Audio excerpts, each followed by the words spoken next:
canceled. The FAA has jumbled all the flights, so they won't be here on time. Corey You get that, Hatfield was Philip? always a safe choice. For Who's in Tuesday, Top Gun. yeah, I'll send out a cancellation notice. I just found out a minute ago. See your clock on? They're gonna be late. We'll get a new date, and I'll let you know. I put it in standby. I think last time standby might have been. There's a ribbon cutting tomorrow. I've done that before. Tomorrow. No, This one on the 17th. 17, you're probably right. What is that? Blue something? Yeah, Blueprint Council. David Lambert, Blueprint counseling? the counseling service, David Lambert.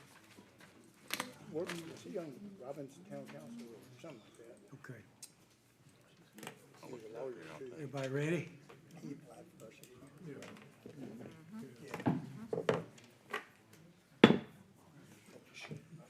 Good evening, ladies and gentlemen. I will call this meeting to order and apologize for my volume. My voice has been almost non-existent for about 3 months now. Come on in, sir. Come on in and grab a seat. Welcome to the council meeting for Thursday, November 6th. We have a relatively mild agenda tonight, and we'll try to move that through as quick as we possibly can. And I will take this opportunity to tell you that I am pleased to be here tonight. I have missed about 4 meetings in a row. And those of you that know what I've been through. And I've got a long road to go yet, but I want to be here tonight. So, this is the appointed time. Well, no, let's start with a silent prayer. I'd like to ask everybody to stand and join me in a moment of silent meditation, and we will follow that with the Pledge of Allegiance.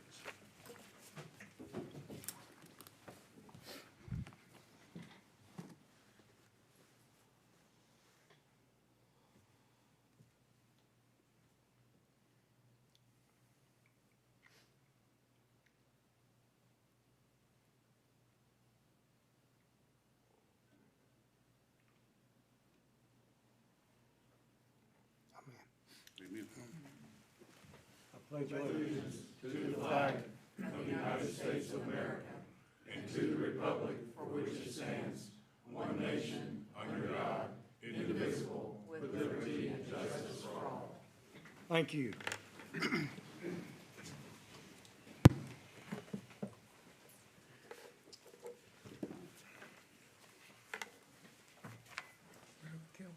Come on in, we got some seats up here.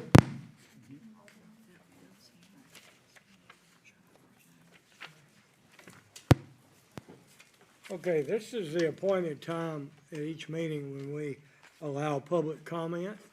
If there's anyone in the audience that would like to address the council on any items of concern or city business, this is your opportunity to do so. If it is not an agenda item that will have a public hearing later on the agenda. So if you have something that you'd like to address the council as a concern or item for consideration, now would be a good time to stand up and do that. We ask that you come to the podium and print your name. There is a list up here. If you will print your name, that way when we transcribe the audio tape, we'll get the name right. We don't always know how to spell a name when somebody pronounces it. So print your name and address the council. Yes, sir, come on up. Good evening, members of the council. My name is Robert Neal, and I live at 913 Shamrock Road. And several weeks ago, Avondale, where it crosses Shamrock, as you're heading towards Dixie Highway on Shamrock and crest over Avondale, there is a sign there, limited visibility, but the speeding that goes on that street, which Several weeks ago, there was directly across the street from my address, 913 Shamrock, Amazon Prime truck was backing out of the driveway. I didn't see the accident, but I heard what sounded like a 6.5 on the Richter scale, boom. And this truck had come across, a pickup truck, evidently, and ran into the back end of the Amazon Prime truck that was backing out of the driveway. And the police were there shortly after when I went out to look to see what happened. I'm not sure if it was like a natural gas explosion or what it was, but it was pretty loud. And even though there is that sign with limited visibility, people fly over that hill all the time. And further down the street from me, about 3 houses down, there's a couple of houses there that have small children that are playing in the street too. So I've gone a time or two to the police department and asked them if they could look into that. And I had a neighbor there who's also done that, but I would like to recommend that, I'm not sure what the budget would be allowed, but there's an awful lot of speeding in that Greystone area. And it may be too much to consider, but I know if there was a speed bump on the Shamrock side before you crest over Avondale going towards the Dixie Highway, people couldn't ignore that. If you put up a sign, they'll probably ignore it. So that's what I would like to recommend. And in that neighborhood in particularly, Friday and Saturday night, and sometimes even Sunday night around 11 p.m., there's a lot of cars racing up and down the street with noise. There has been most of the summer. And I've mentioned to the police department, I wish you guys could be over there and hand out speeding tickets. But that's the issue I have. The way it is right now, people come flying over that crest of Avondale, and it's in my case, I can back around in my driveway and nose out, but the people across the street, if they are backing out, it's like Russian roulette sometimes. But that's pretty much the gist of my concern. Mr. Neal, you have a legitimate concern there. I grew up in that neighborhood, as some of the others of us did. And if you ride around Asheboro and look, there are probably not more than 4 or 5 streets, Shamrock, and 2 or 3 in that area that are that wide. They're 4-lane, 5-lane streets by width. And Lord knows why they built them that way, but they did. There are intersections that are not well defined, especially there at Reading Road and Cliff. Right. Shamrock, I'm sorry. And what I would like to do tonight to address your concern short term is to have Deputy Chief Hanson put this as a priority, speeding traffic in the Greystone area as a priority for your street patrol people, and we just need to, if you put the machine out there and let people realize, last year, a couple of years ago, my neighbors asked for the machine, the radar. Oh, yeah. Put it on my street, and everybody was amazed that of every car that went down my street, only 1 or 2 were exceeding the posted speed limit. I've seen those So in some areas, the posted speed limit is way too lenient or too liberal. Yeah. So we will address that, Deputy Chief Hanson. If you'll leave your name and number with him when you leave, Certainly, thank we you. will make that our priority. Mayor, I've seen side note, I noticed that between Dixie Drive and Avondale, particularly going towards Worth, there's a lot of burnouts between, like, well, where the right of way comes through, right where Felix Ward's parents used to live, all the way up the hill towards your intersection on Avondale. So I think it's an issue worthy of consideration, so. Thank you, Mr. Neal. Thank you for allowing me to bring this to your Sure. attention. Anytime, any month, we have a public comment period. Thank you. Every month. All right, is there anyone else in the audience that would like to address the council? Yes. Come on up, Steve.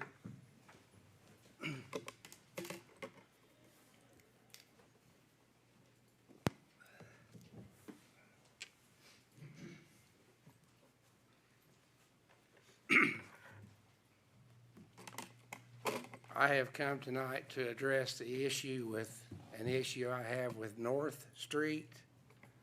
There's a multiplicity of issues with North Street. I'm there every day playing pickleball, but the problem I ran into was at night. I came off of Sunset going north on North Street and met. Mayor, I think that's related to rezoning. It's on the agenda. This is related to the rezoning. North Street. Steve, would you hold that thought? We'll Yes. allow you to speak when the case comes up. Yes, sir, thank you, Sure. thank you.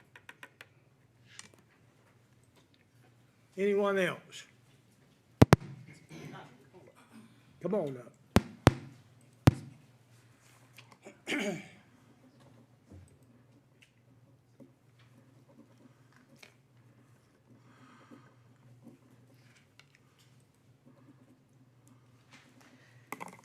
Oh, good afternoon, everyone.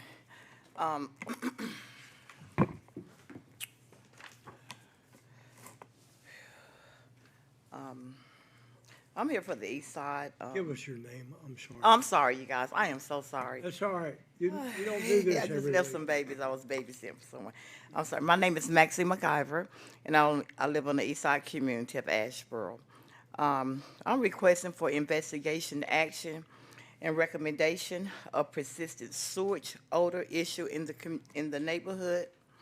To whom it may concern, I'm writing on behalf of residents in the east side, Cedar Fall Road and Loach Street areas, regarding a long-standing issue involving persistent sewer gas odors entering homes through toilets, bathroom drains, and plumbing fixtures.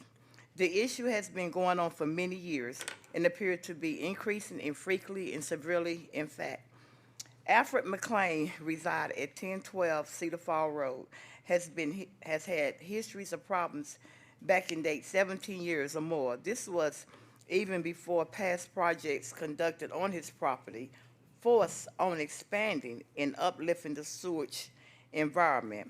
Multiple households in the sample, and I have a little map area, I'll let you guys see it. Multiple households in the sample area highlighted below are reported strong sewage odors inside homes, particularly in bathrooms.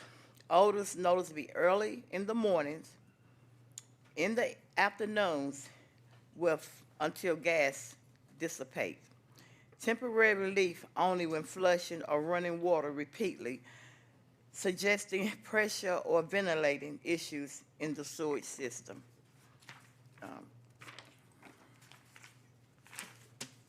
You have, This is the map line from. all right, do you have a copy of this letter for the record?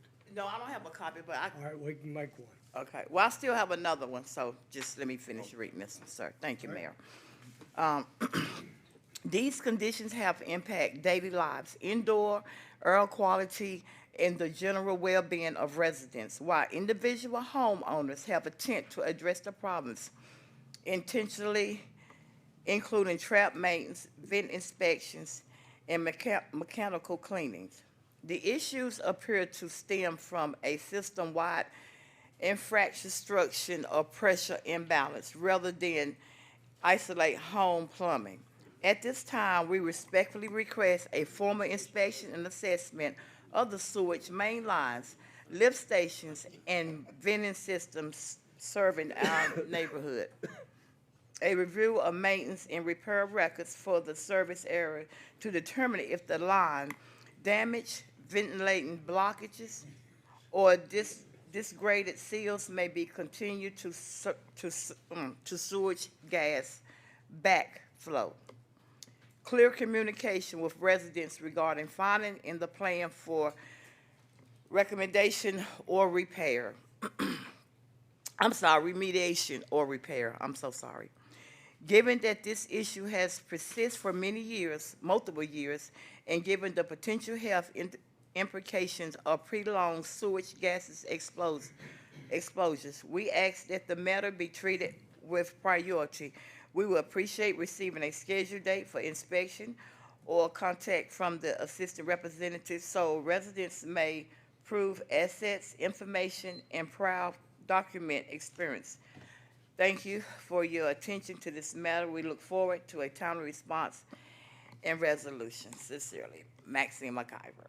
Ms. McIver, that is well written. On behalf of the East Side. Well laid out. We are every day spending lots of time and energy on our aging infrastructure, and we will move that to a priority position. We are doing some smoke testing of our lines currently to determine where the infiltration and outfiltration is worse. So, Well, it's bad over there. It's maybe really some of that. bad. Yeah. but- This is like my second time coming up here. I think like 4 years ago, I had came up here on that. And it's like, it kind of calmed down a little bit, but it has gotten really, really bad. I mean, I woke up one morning around 7:30 because I tried to take my medication at the same time, and it was awful. I couldn't even eat nothing when I went out. It's bad. It's All really right, bad. so we will pass this on to our water resources people. Get that paper so I can sign it, put my name on it. This will be submitted to the record, and we'll make sure everybody gets a copy of it. All the council gets a copy. Thank you so much. Thank you all. Next,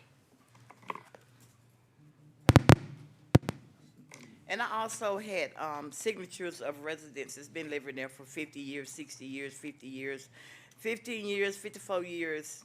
And one young lady just moved there in an apartment, which people was moving in, and then next thing you know, they're moving out because of the older. yeah, All right, thank you all. we'll try to fix that Thank for you. you. Yes. Congratulations on your recent election victory. Thank you, sir. Can't wait to get started. Not even gonna wait. It might be a while before I get to stand on this side again, I hope. I just wanted to back Mr. Neal up in his conversation about the Shamrock Road. I've counted several times. I can only see 2 speed limit signs between 64 and Worth Street. I may miscount. I can get past 2 if I can see it. But that's it. And if you'll come look, now, you know, I live on Redding and Shamrock. When they drop off the hill there, it's pretty quick. A lot of stop signs not observed most of the time. You ever seen a more convoluted interchange than at your house? It's as big as anything in town. It's strange, but the people come through there, and if you'll come look, as my neighbor will tell you here, there's black marks. They've got some powerful cars that do some powerful spinning, some nice donuts. When I first got on. I recall donuts, and I could see those, and they're there. When I first got on council, I had the city go out there and paint those stop bars. Because there was no No stopping delineated point, yeah. place to stop Yeah, for the stop sign in the next street. yeah. Well, It's a mess. I don't know how in the world they were built something like I that. don't either. I think you should confer with the councilman representing your area and develop a solution. Where would I start? I just wanted to get it on record for Mr. Neal, just to support him and let him know that we do care about it, yeah. It was very effective on Sioux Parkway where Dave was talking about they put the speed limit devices, you know, you're going this fast. And they did that for about a week, 10 days. And then they had 2 cars out there. And for a week, they, and this was a very benevolent plan, I thought. I appreciate the APD approaching it in this neighborly manner. They gave out warning tickets. Because this, you know, it's a residential area, lots of repeat drivers and all like that, and it's a tough little old hill to drag your brakes down there. As the speed limit was 55, then 45, now it's 35. Anyway, but the round of warning tickets really That helped. Oh, that made a tremendous difference, and what few hard heads was left that got money tickets. Well, that's good. But that's, if you don't get what you want out of the machines, that's, That's more evidence. speaking face to face with That's true. the officers is a sobering experience, as Clark will tell you. If you don't renew your interest, in insurance bills. Well, thank Afraid you. if they put a speed table in, they may end up in your front yard, Dave. Whatever. I know they put the speed, Yeah. radar thing out there, but it does a lot of average speed. So people come out of that intersection, I've watched it, it'll say 12 miles an hour. So that cuts your average way down. It does track individuals though. Yeah, I mean, it's got that and you'll see it, but anyway. That intersection is huge. It could be a clover leaf. I mean, you can't, if you stop where the stop bar is, then you still gotta creep up 9 more times to ever see left and right. It's bigger than the roundup at Uline, that's all I can say that. Yeah. Thank you, Put that Mr. in Steen. that intersection. Appreciate it. Anyone else? This is your opportunity to say whatever you want to say to the council. Within reason. And whose opinion? Okay, Mr. Nuttall, Assistant City Manager Trevor Nuttall, introduced 4A, potential changes to the North Randolph Avenue parking plan as a result of feedback from affected residents and owners. Thank you, Mayor. In August, the City Council adopted Ordinance 8-25, which established daytime parking restrictions on the entire block of North Randolph Avenue, which is shown on the screen. That was in response to a petition you received that identified some safety concerns purportedly resulting from unrestricted parking that had been occurring on the street. With on-street parking near the intersection of East Salisbury Street or towards the top of the image here as the primary complaint. The ordinance approved in August sought to address those concerns by adopting a daytime parking restrictions for the entirety of that block. Following the adoption of that ordinance, the city staff did receive additional public input from a resident as well as a property owner on the street, requesting that the board reconsider this restriction in light of property characteristics and hardships which would result from enforcement of that ordinance. Staff at that time paused implementation of the restriction while we sought additional public input, and that was via letters that were sent to the neighborhood. In your packet is a communication from Ms. Angie Barnes, who owns a duplex on North Randolph Avenue. In that letter, she describes the issues that she believes will arise if the city were to move forward with enforcement of that ordinance. We have met with her as well as her tenant and had the opportunity to speak with several other residents on the street.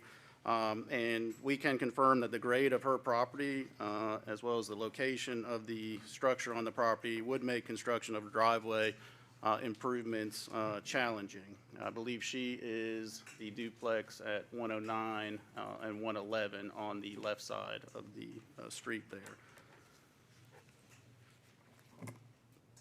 So as a result of that input that we received, we went back and began looking at the history of parking on Randolph and how it most recently has been used as well.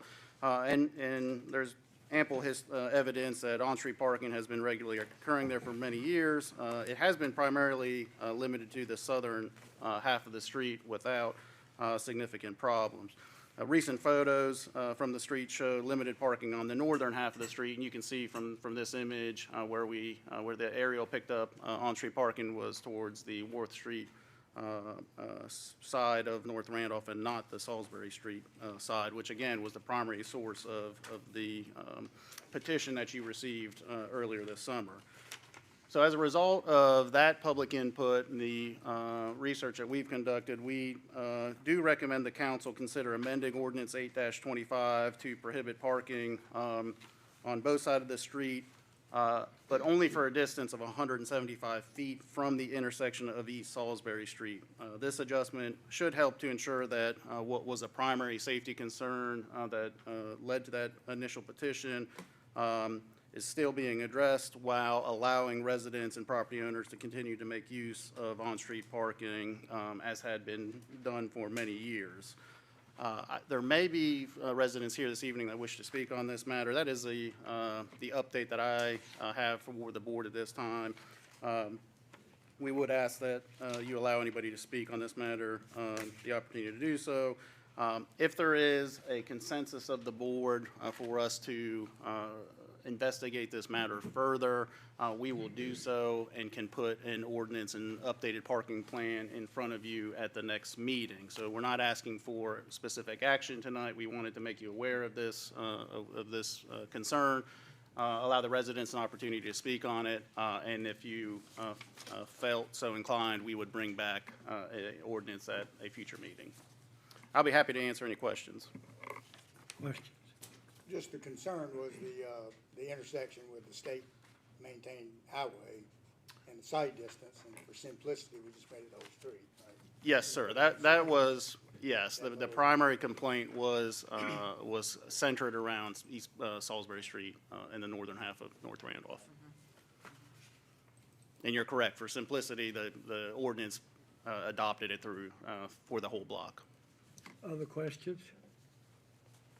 Is there anyone in the audience who would like to address this item? Come on up, sir. He's also a resident there out there. Well, come on up. Put your name on the list and introduce yourself to the microphone.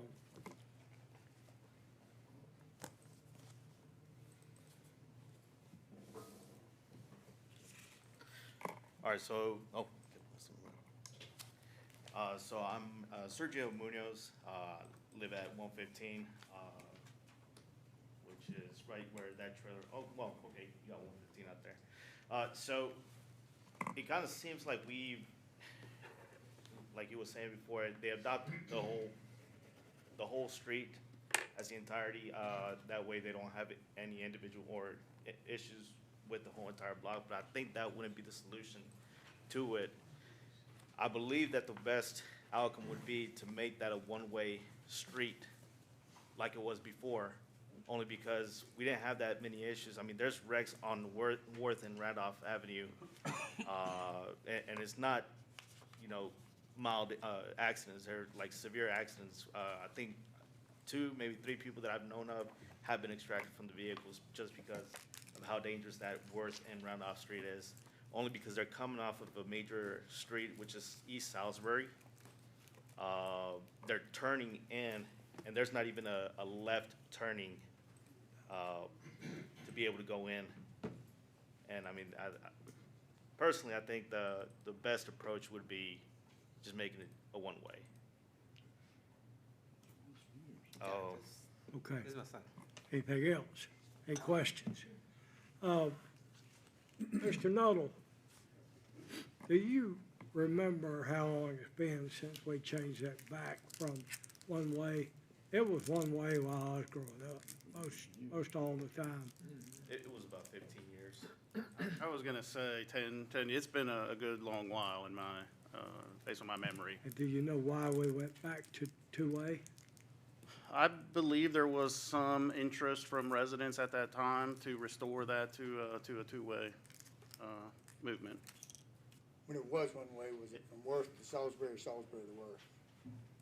If you recall, I mean. From south to north, I believe that's right. Let's see, High was one way and Randolph was another way. I think that's right. I forget which way was it, Joey, you live where? High was both ways. Was Yeah. High always both Yeah. ways? It was always both ways. Randolph was the only one over there that I had was in my one head that way, one when eight it was came two. off of Salisbury, going one way. Yeah, that's what I Because thought. you couldn't get out onto Salisbury on Randolph going the one way. There may have been an accident that began that conversation There might have to been people on restore. High Street that wanted to open back up. And I will say, we have not, we certainly can investigate that, if the council would like us to do that as a part of this process. we do believe the moving the, limiting the restriction, as I described, is warranted. Converting to two-way, I would say we would want some more time to evaluate that.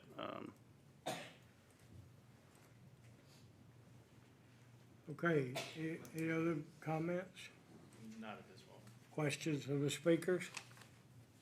Thank you, gentlemen. Thank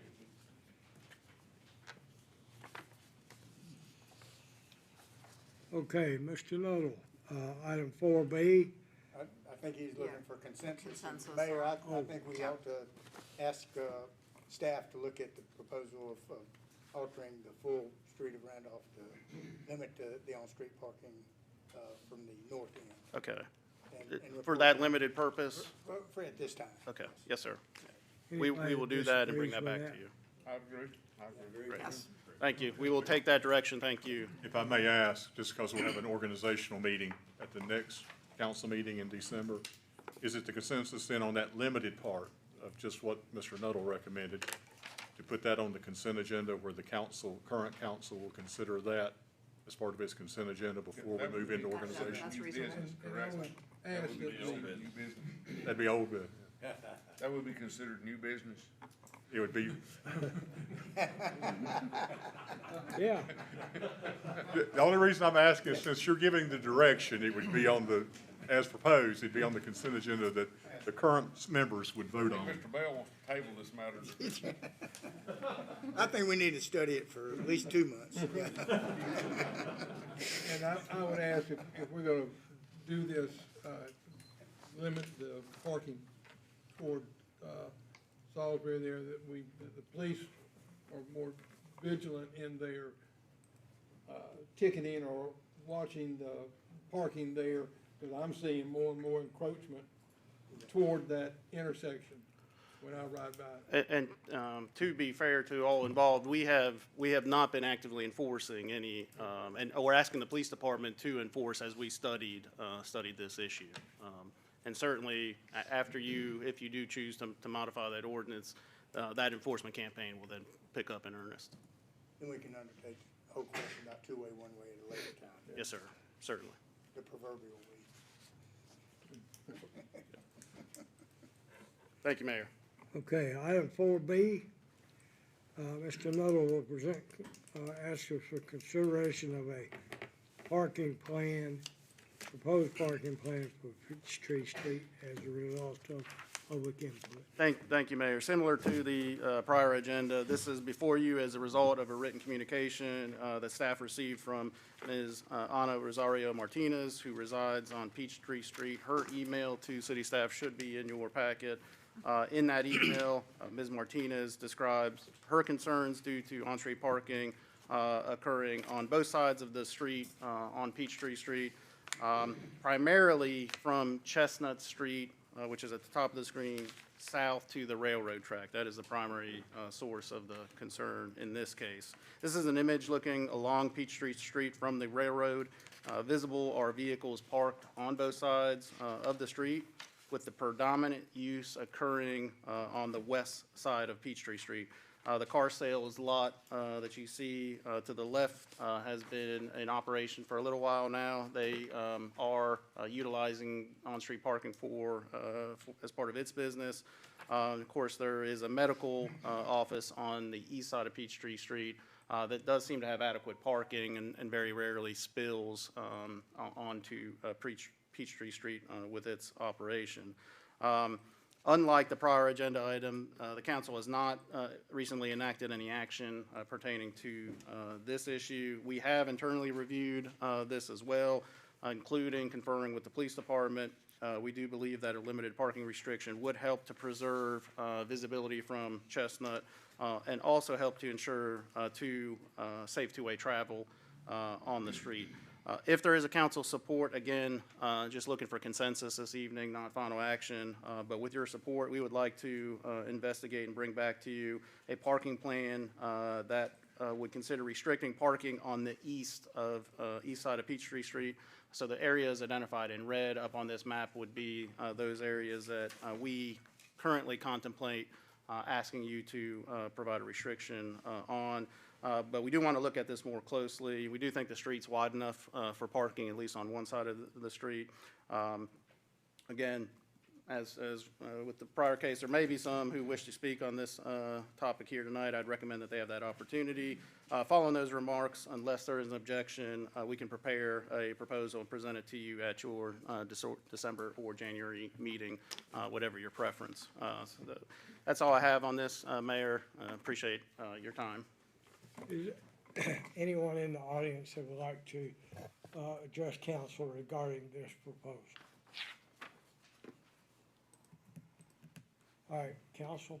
Mayor, I think there's just consensus for staff to review this as a proposal and report back to the January council meeting. Agreed. I second that. Thank you, Mayor. You're getting me in trouble here. Okay, Assistant Water Resource Director Sarah Laughlin. Welcome. Good evening. You're going to introduce the city's consulting team members who will present for public feedback and encourage engagement in the Haskell Creek Watershed Improvement Plan. That's correct. So in 2018, we got a grant and we developed a Haskell Creek Watershed Plan. That stream has been listed as a 303D impaired stream for over 20 years. That plan was completed in June of 2020, and that brings us to this presentation tonight. So over here we have Hope Stewart. She is an environmental planner for the Piedmont Triad Regional Council. She has a master's in public administration, and in her role she manages various state and federal grants related to water. Danica Heflin has a master's in education. She coordinates the Stormwater SMART program for the Piedmont Triad Regional Council, and they provide outreach and education about watersheds and pollution prevention to over 27 local governments, including the city of Asheboro. Carmen Tormey is an ecological engineer for Chris Bass Engineering, and she has been involved heavily in the design for this project. Haley Bach is a project manager for the Piedmont Conservation Council. She holds a Bachelor of Science in Public Health. She works closely with local governments and community partners to advance the water quality and environmental education initiatives. So I will hand it off to them. Welcome to our council meeting. Good evening. Thank you, Mayor, for having us.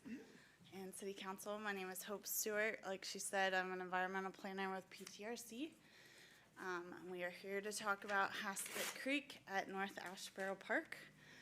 Like Sarah said, this all started in 2018 when you all applied for a 205J grant with DEQ to put together the Haskell Creek Watershed Plan. If you'd like to look at it, Danica made a copy.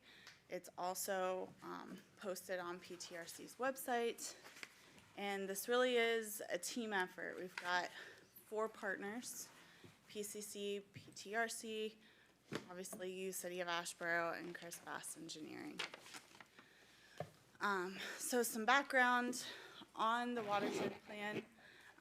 It does highlight the fact that it is a 303D impaired stream for its inability to maintain aquatic organisms.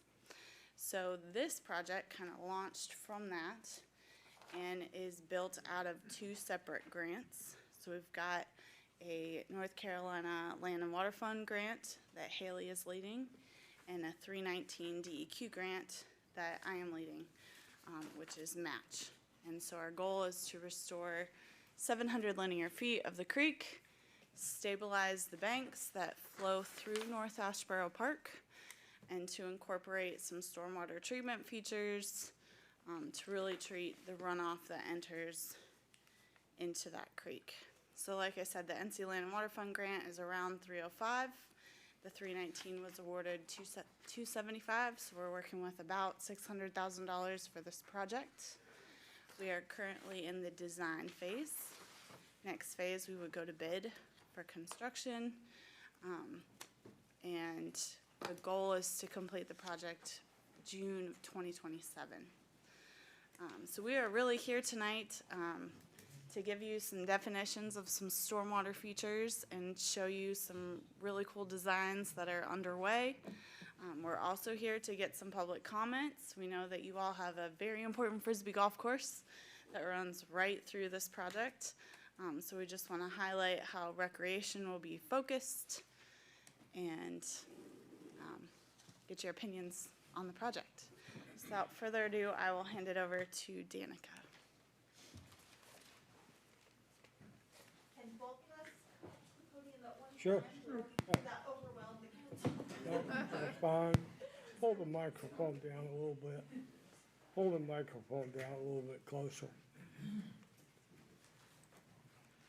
Good evening, council members. Hold it down, the microphone. For the project need, since tonight we really are here to make a push for public comment and feedback, we wanted to highlight one of the most understandable reasons for this project need. I think when people look at a map, they may be thinking that upstream for Haskett's Creek is somewhere in Randleman, not realizing that it originates in City Center, flows north and east, and then joins the Deep River. And the Deep River continues through the Cape Fear River Basin all the way to the Atlantic Ocean. And so we're really in a headwaters watershed here in the Deep River. And one of the main features that you can see immediately and that the audience can see in the photos, the eroding stream banks in the park, the lack of vegetation along the banks of a creek. For those who have lived here a long time, or anyone who was around a creek when they were younger, it may look bald and bare. And that's because for the health of the creek and the health of that little stream ecosystem, there really needs to be vegetation on the sides of that creek. And when you're in an area that has been developed and continues to develop, any vibrant community that's growing slowly becomes covered with impervious surface or that gray area. I always tell when we go into the schools, in late spring, we had South Asheboro Middle School come to North Asheboro Park and meet with the engineers and walk around, take a look at the banks so they could understand why this stream restoration was taking place. And we talked about, you were looking down as if you were in a drone from above. You'd see gray and you'd see green and you'd see brown. And we want to, in order to preserve the stream banks, have a healthy ecosystem, we want to see more green. But when an area's been developed, it really comes down to stormwater control devices. So that's what this stream restoration is all about. When you have a stream in the middle of gray area, you need stormwater control devices. And that's what people are going to see. We just want them to understand what they're seeing so that if it impacts their recreation in some way, that's a meaningful adjustment that they're making to their recreation. They understand the bigger picture and they can enjoy a more beautiful and healthy stream as they're going about their recreation. So our focus is stormwater runoff and reducing the force and flow of that stormwater so that we can have a healthy ecosystem there. Is there anything you want to add? Yeah, I mean, the restoration of Haskett's Creek is kind of going to be the center part of the project, but North Asheboro Park and then the neighborhood upstream of North Asheboro Park were built prior to any stormwater regulations, so like there's no stormwater management there. So a part of this project will be not only the restoration of the creek through the park, but also implementing some different stormwater practices that can help capture that runoff that's like never been captured or treated before it enters the creek. So we can kind of have a combination of reducing the impact of that stormwater, improving that water quality before it enters the creek, and then also improving the creek itself. Several years ago in Greensboro, we did a stormwater project. It was a creek restoration. And the reason I mention it is it was right off of Holden Road, and it adjoined and was part parcel of the Greensboro Country Club, just to give you an idea of the expectations. They incorporated several devices in there to restore the vegetation, everything from riprap in a few bends and, root wads to restore vegetation, bring back aquatic life, and choosing each item relative to the need and the location. It turned out really pretty because, as I said, you can imagine the expectations of the neighborhood. So it's very, very possible to do, and for the work involved, it was not overly expensive per se for what was accomplished. So I think as you present these devices and show some pictures of completed ones, you know, it's obvious you got the pictures of the need. I think we'll be able to lift as well as manage expectations. And I can talk a little bit about the designs that we have so far. So this is a rendering of our 60% design plan for the project. And I'll talk a little bit about the stormwater features first, and then a little bit about the stream restoration. So kind of on this lower left side, this inlet retrofit, that's the inlet from the stormwater runoff from the neighborhood upstream. So all of the water from the neighborhood upstream comes and runs through this kind of channel that goes through the woods, and this is kind of in the disc golf course area.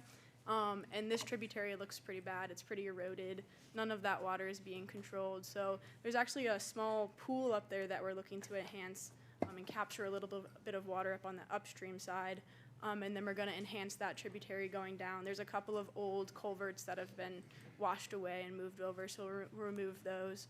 And then the main stormwater treatment features that we have are these 3 wetlands. This wetland one up at the top is actually going to be built within an existing wetland area, so we're kind of going to enhance something that's already there. It won't really change kind of the land use up in that section very much. And then this wetland 2 and wetland 3 will help capture the stormwater that's coming off of this bottom parking lot, and then also the flow from upstreams.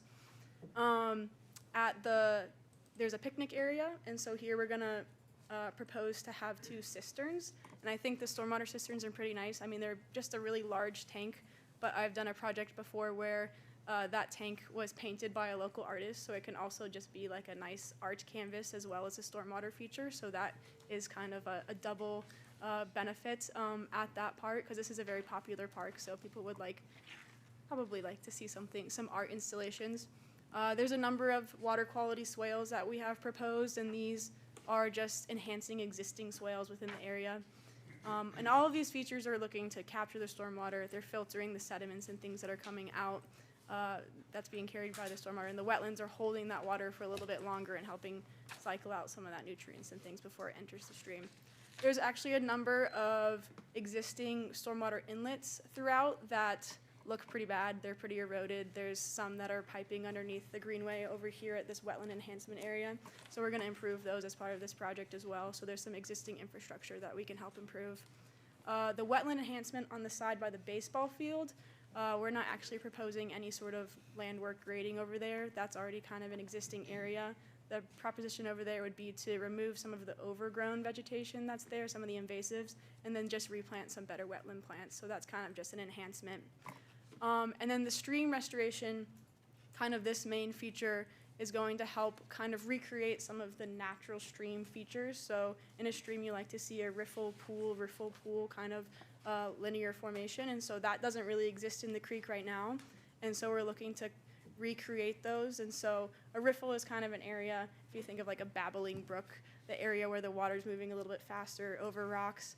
And then we'll have pools in all the different bends of the creek. And so those will be deeper areas where the water's slower, and it's good habitats for aquatic species and things.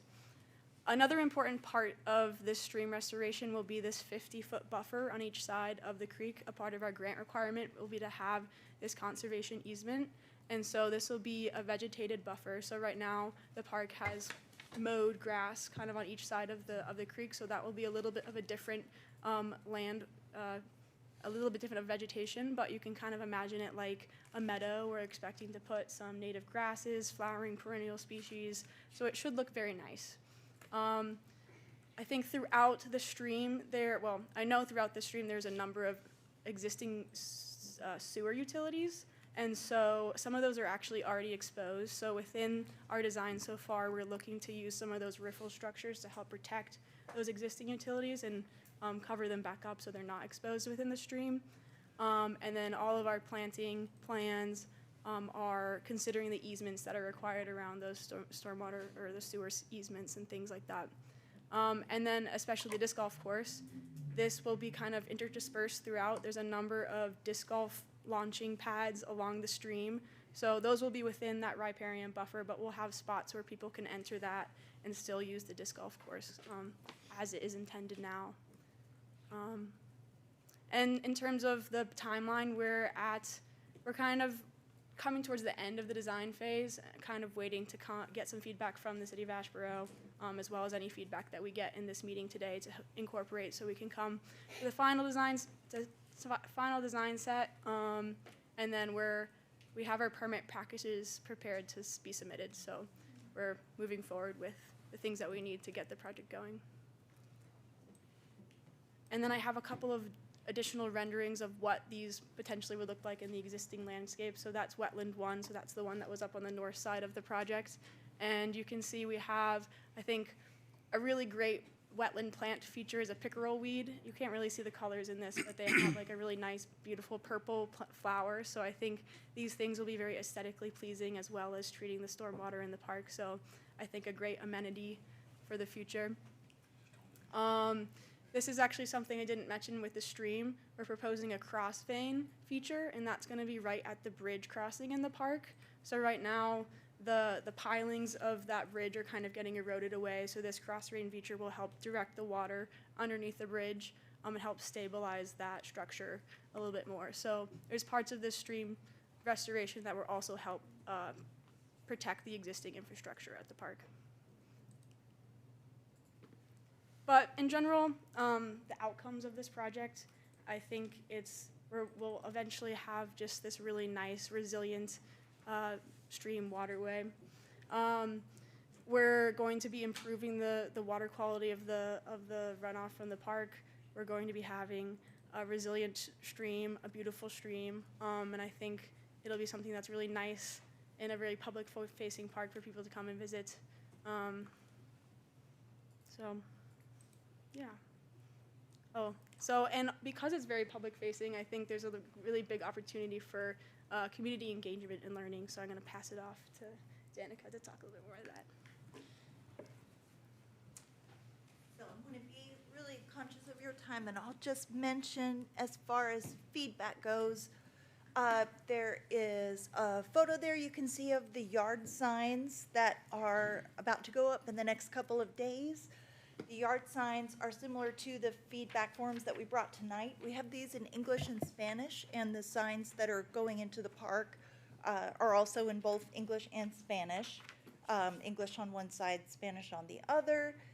There's a QR code that takes folks to the project page, and that page has pictures of what the park looks like now versus some of those renderings that Carmen was showing you, so people can see what things will look like in the future. There are also some examples here of the permanent signage that will be going into the buffer areas, and that public signage serves a dual purpose. Number one, it's educational. People can understand at some times of the year, why does it look more weedy at this time of year? We don't want people calling in to say, why hasn't anyone mowed over here? This looks terrible. We want people to understand the process that native vegetation is going through. So the sign will have pictures of what it looks like in full bloom. The signs are tailored to the actual plants that are going in. The signs explain what a buffer is and its impact on water quality. And the QR code will remain active for the foreseeable future, because City of Asheboro has been a member of Stormwater Smart with the Regional Council for a long time. You have permanent square footage on our website, and there's a page dedicated to the park, so that if people are seeing issues such as it's snaky, or they have questions or comments that they want to submit, it's very easy for us to continue collecting that public feedback from the webpage. It's a very simple feedback form. We can relay that information to Michael Roney and to the Recreation Department. So we'll be meeting with Recreation. We're hoping that maybe first week in December to share the feedback that we're going to be receiving. The yard signs will go up, like I said, in the next couple of days, and there will be a Facebook post, very, very similar to this, that is boosted to Asheboro city limits. Really just drop a pin kind of in the city center, and it's going to kind of cover the city area, telling folks what we're doing and asking them to submit their questions, their comments, their suggestions, so we can get ahead of those. And we're hoping to close that out. Oh, Haley, I think this is, did you want to say anything in addition to just our hopeful deadline for public feedback is the end of this month around Thanksgiving time? All right. Any questions? What type of maintenance is gonna be required? So let me turn around so I can see. I'm sorry, everybody, I have my hearing aids in. It's hard for me to locate sound. You can raise your hand if you ask the question. Sorry. You said what type of maintenance is Yes. going to be required? Mowing is usually the biggest issue that occurs because there's now an area where we're trying to establish native vegetation. So the area that was once mowed, we now need to allow it to mature. That vegetation, do you know how long we're looking as far as how long it will take for the area to get mature? A growing season or two. Okay. Maybe within a year or so. Any other maintenance issues? I mean, for the wetlands, the typical maintenance will be to, there's not much more additional maintenance in terms of the vegetation. I mean, that will be able to grow and cycle through and stay typically. The outlet structures, I mean, if they get clogged, if there is a buildup of sediment in the inlets and things, that would have to be taken out. But that is a long-term kind of tenure, a typical SCM maintenance. Yeah, I mean, what I was meaning is that you'll have crossover getting into those areas of separate, species or different types of plants that you don't plan to have in that area. Mm-hmm. Is that something that should be planned to go in periodically, annually? Yeah, periodic removal of things that you don't want in there, but,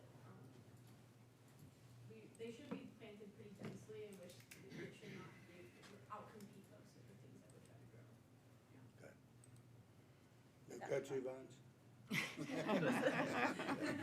That's not legal. Yeah, in my experience, the issue becomes is other invasive species will try to take them over, and so you gotta try to weed those out. A lot of ponds get cattails, for example, things like that, so it can create effort. It's not impossible, but it's another piece of infrastructure. It looks pretty, but it is no different than any other treatment plant. It does have to be There will be maintained. cost involved in keeping it up. Yep. And I think communication is key in letting our public know. I like the QR code so people can go out and get answers to their questions. Instead of calling us all the time, go, what's going on here? But the QR codes are good, and communication is gonna be key in educating our public, our citizens about what's going on there. And if you can tell what I'm wearing, I'm excited about the purple flowers.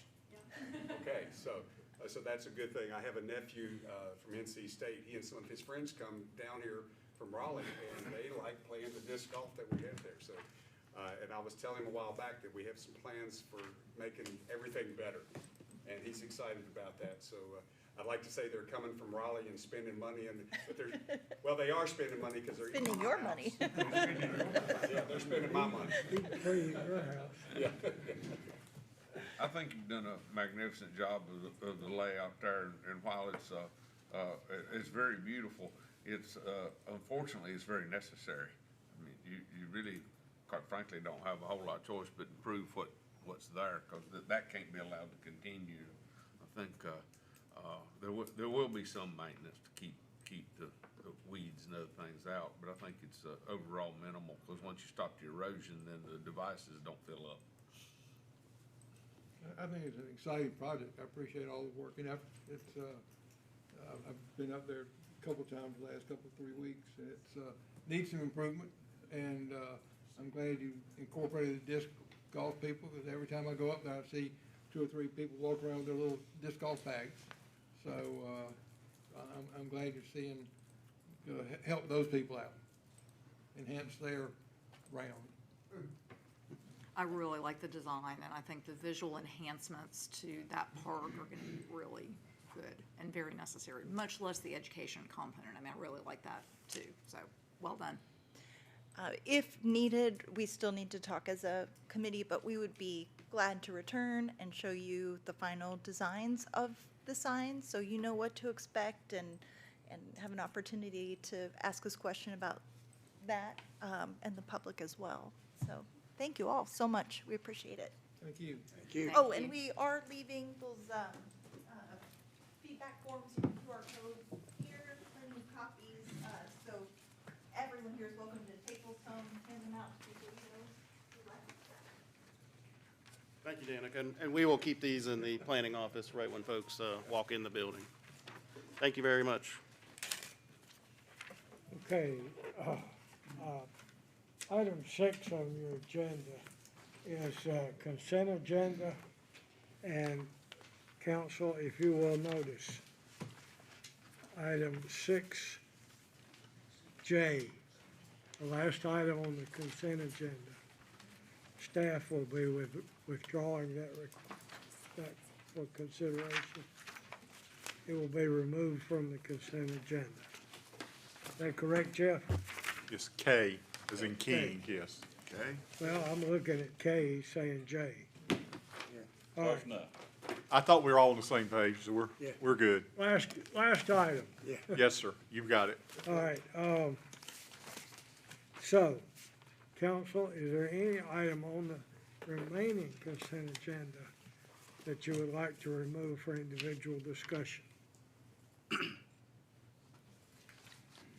And hearing none, I will entertain a motion to approve the consent agenda as presented minus item K. Mayor, I'll make the motion that we approve the consent agenda as presented, with the exception of item K. Have a motion by Ms. Heath, do I have a second? Second. Second, Mr. Burks. Discussion. All in favor, say aye. Aye.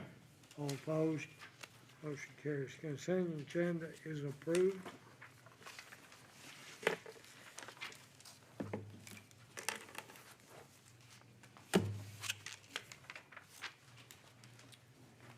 Item 7 is Justin Luck, our planning and zoning director, as 7A, which is we'll open a legislative hearing on the application to rezone property at the eastern corner of West Balfour and Canoy Drive Thank you. from R10 medium density residential to I-1 Thank you. light industrial. That excited everyone. I think I'll leave it myself. Just clear the room, Judge. Is it something you've said? It was the impending excitement. Thank you. Thank you. Yeah, that's a steam builder, wasn't it? Good evening, everyone. This is zoning 2518. The applicant for this case is Harpley's Holdings, and the property owner is Harpley's Properties LLC. Again, the request is to rezone a property to I-1 conditional zoning for uses of warehouse, parking lot, and professional services. This is a properly advertised public hearing with the required notices being provided at the dates on your screen. A little bit about this site. It is located at the corner of West Balfour Avenue and Canoy Drive. It's identified by one parcel number and is 5.73 acres in size. It is located in the corporate limits and is currently undeveloped. It's not located in any overlay districts, and being in the corporate limits, city utilities are available. A note about West Balfour Avenue, it is a state-maintained minor thoroughfare that is under capacity. Capacity's a little over 10,000 vehicles, and the 2023 average daily traffic is around 2,500 vehicles. Looking at the surrounding land use, you have a residential planning unit development to the north. To the south, there is some industrial development, and then to the east and west is residential. which you will see here on this map. Again, the purple to the south is the existing Randolph packing operation, as well as Kaiser Roth. And you have the Parkside neighborhood to the north, with North Asheboro Park above that, and then everything in yellow is residential. Here is the topo and utility map for the property. You can see there is some flood zone on the eastern side, as well as a city sewer line that runs through the flood zone. And again, utilities are available. This is an aerial image of the site showing the property in red. So you can see the industrial uses to the south and some neighboring residential. And this is a zoomed in aerial image of the site. As you can see, it is undeveloped, and you can kind of make out where the sewer line goes through the eastern part of the property. Some photos. This is looking along Kenoi Drive at the corner of Balfour. This is looking the opposite direction along Kenoi Drive towards Balfour. And then this is looking along West Balfour Avenue. This is roughly where the driveway, you'll see on the site plan in a moment, where that driveway connection would be made directly across from the existing driveway. So as we go through the staff analysis, I'll do that with the site plan on your screens. Looking at the perimeter of the site, the applicant is proposing some undisturbed vegetative buffer areas, 55 feet in width along Kenoi Drive, 50 feet in width along the Parkside neighborhood, and then the applicant proposes no development within the flood zone, which leaves 150 feet of undisturbed buffer. The dotted line towards the north of the property, that is a proposed stormwater BMP. You'll also see another stormwater BMP closer to the flood zone and closer to Balfour Avenue. The uses, you'll see a building in the middle. That is the warehouse, specifically a freezer building. I will note that the 20,000 square feet in size is smaller than what the planning board saw, and also is smaller than what was in your council package when they first went online over the weekend. So originally, the applicant was proposing a 31,000 square foot building. That has been reduced down to 20,000 square feet. It's odd that we kind of called out parking lot as a use, but there is a parking lot here. And the reason it is called out is it will serve parking for this building and the modular office, but it also will serve as employee parking for the industrial operation across the street. And the applicant is working with DOT regarding the crosswalk you see shown there along crossing Balfour Avenue. So again, there is a proposed modular office that is, according to the applicant, for USDA inspections. And also there is a detached bathroom, modular bathroom behind the building. I will note, being that this is industrial zoning, building design standards do not apply. Metal is a permitted building material. And lastly, the applicant is offering a larger front yard setback along West Balfour Avenue with a combination of trees and shrubs and possibly existing trees that may be preserved. So when we summarize that site plan, look at it against the standard ordinance requirements, there are no requested deviation from the standard I-1 regulations, but there are some offered additions with the enlarged buffers along residential properties, the enlarged front yard landscaping area, particularly along Kenoi Drive, and the stormwater controls. Moving on to the summary of proposed conditions, I'll call out condition C, which specifies that no driveway connection shall be made to Kenoi Drive. And condition E speaks to this property is in the vicinity of the proposed North Asheboro Greenway, and in the event it is constructed across this property, the applicant is in agreement to grant an easement for the greenway. Moving on to the land development plan for guidance, this property is designated as urban residential on the proposed land use map. Its primary growth and on the growth strategy map, and as part of the Northeast Small Area map. Being that, of course, one policy that does not support the request is the proposed land use map, but there are several others, including the location of the zoning district, the growth strategy map, the existing infrastructure, the employment opportunities, and economic investment, as well as the environmental items to help offset impacts to the flood zone. The planning board heard this request last month. Their recommendation is to approve, attaching the conditions as summarized, and they adopted the consistency and reasonableness statements on your screen, which speaks to being consistent with economic development, environmental stewardship goals of the land development plan, as well as the location close to other industrial uses and the proposed buffers against the neighboring residential properties.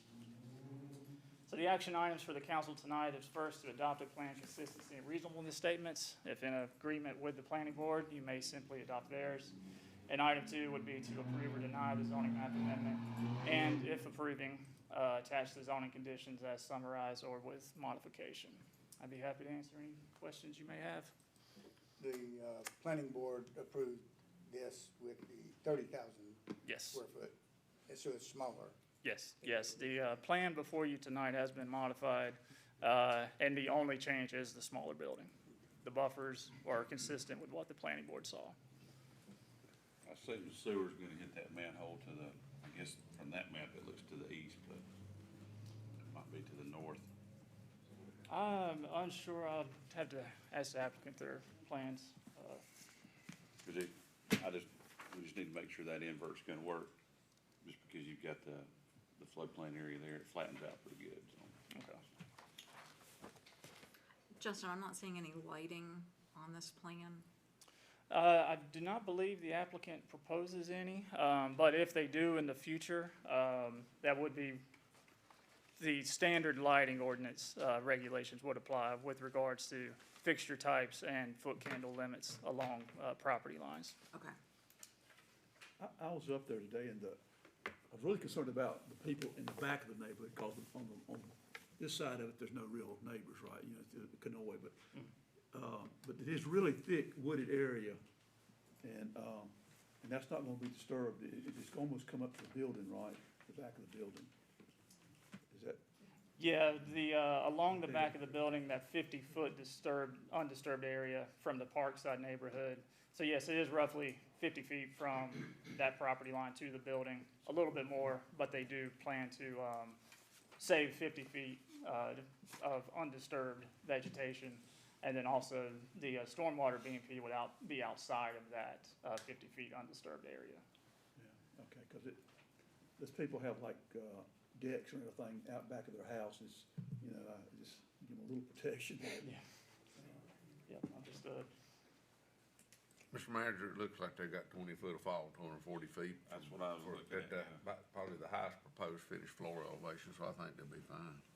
I just don't know, I didn't know what that invert was, if we could get across there. 665. Is that what it says on there? Yeah, and the FFE can't be any higher than, it can't be any lower than about 685, 680, so he's got oodles.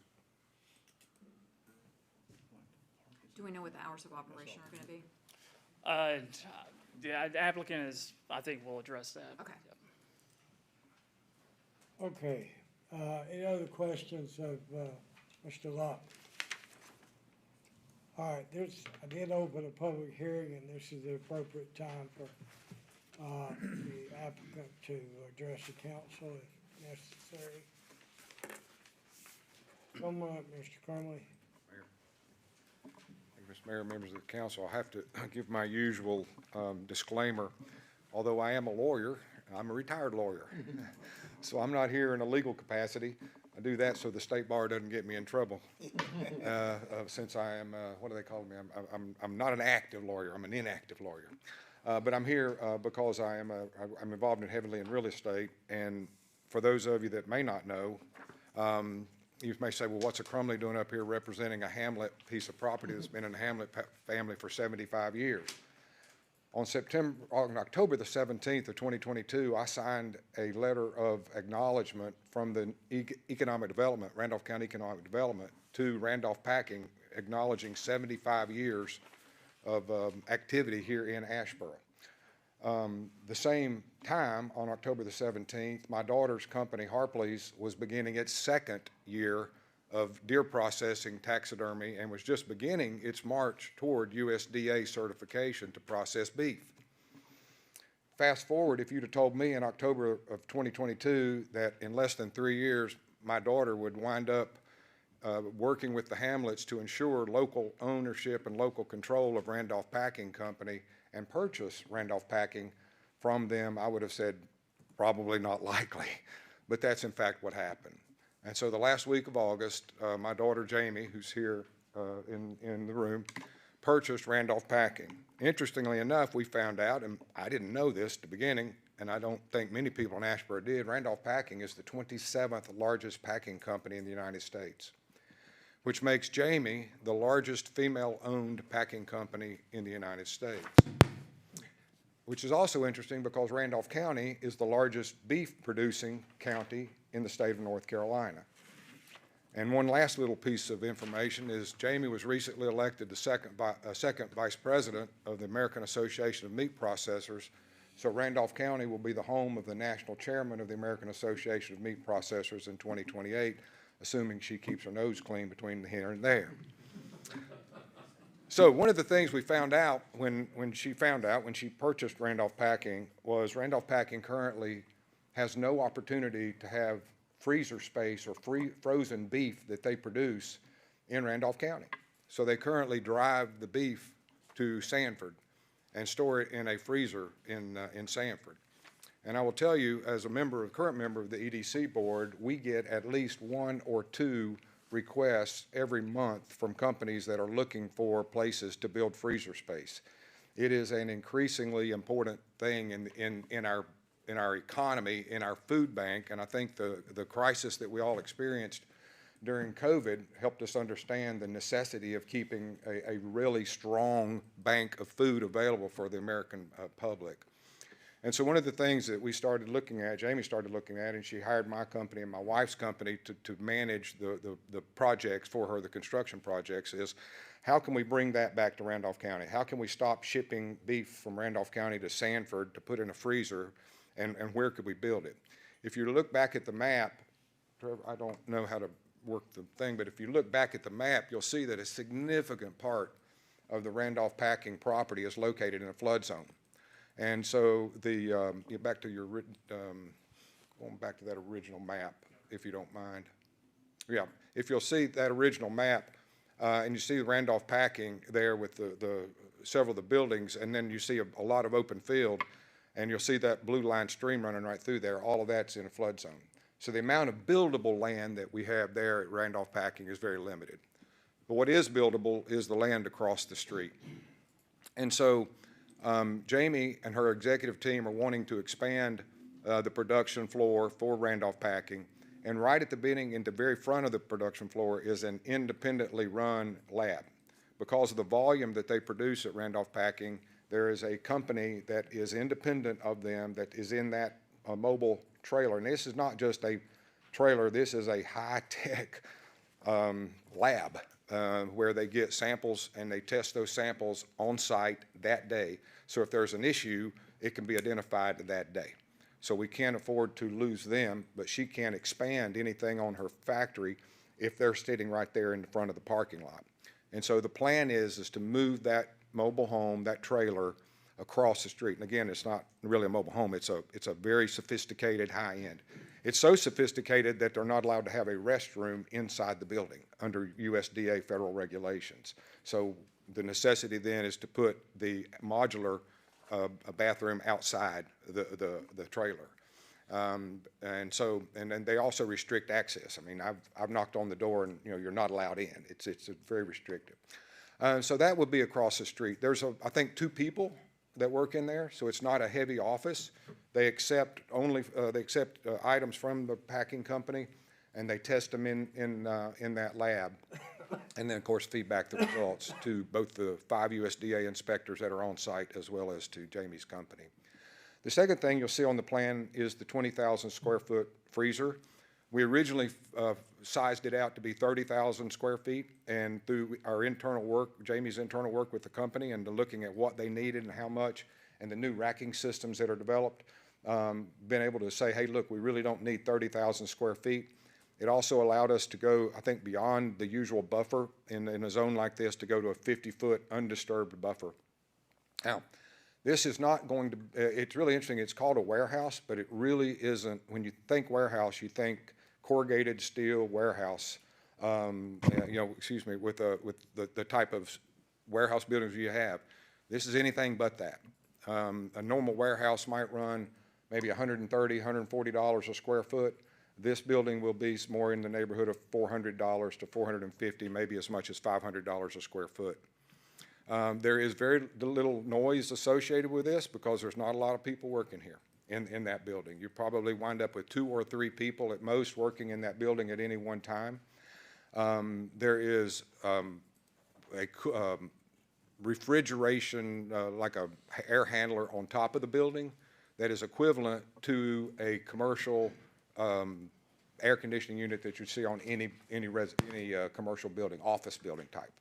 Now, under the current zoning, according to our engineers, you could put about 70 apartments on this property under the way it's currently zoned. Those 70 air conditioning units will put out more noise than the air conditioning unit on here. Why? Because all of the major components, the freezer components, are inside the building, not outside the building. And the building will have an insulated wall that's about 4.5 to 5 inches thick.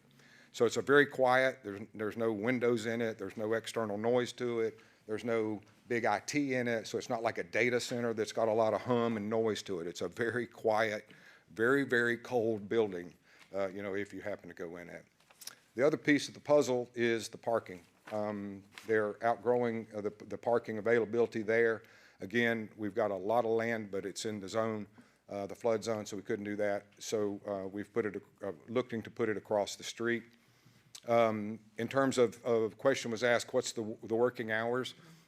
We produce, Randolph Packing produces, and by the way, the company goes as the name Randolph Packing.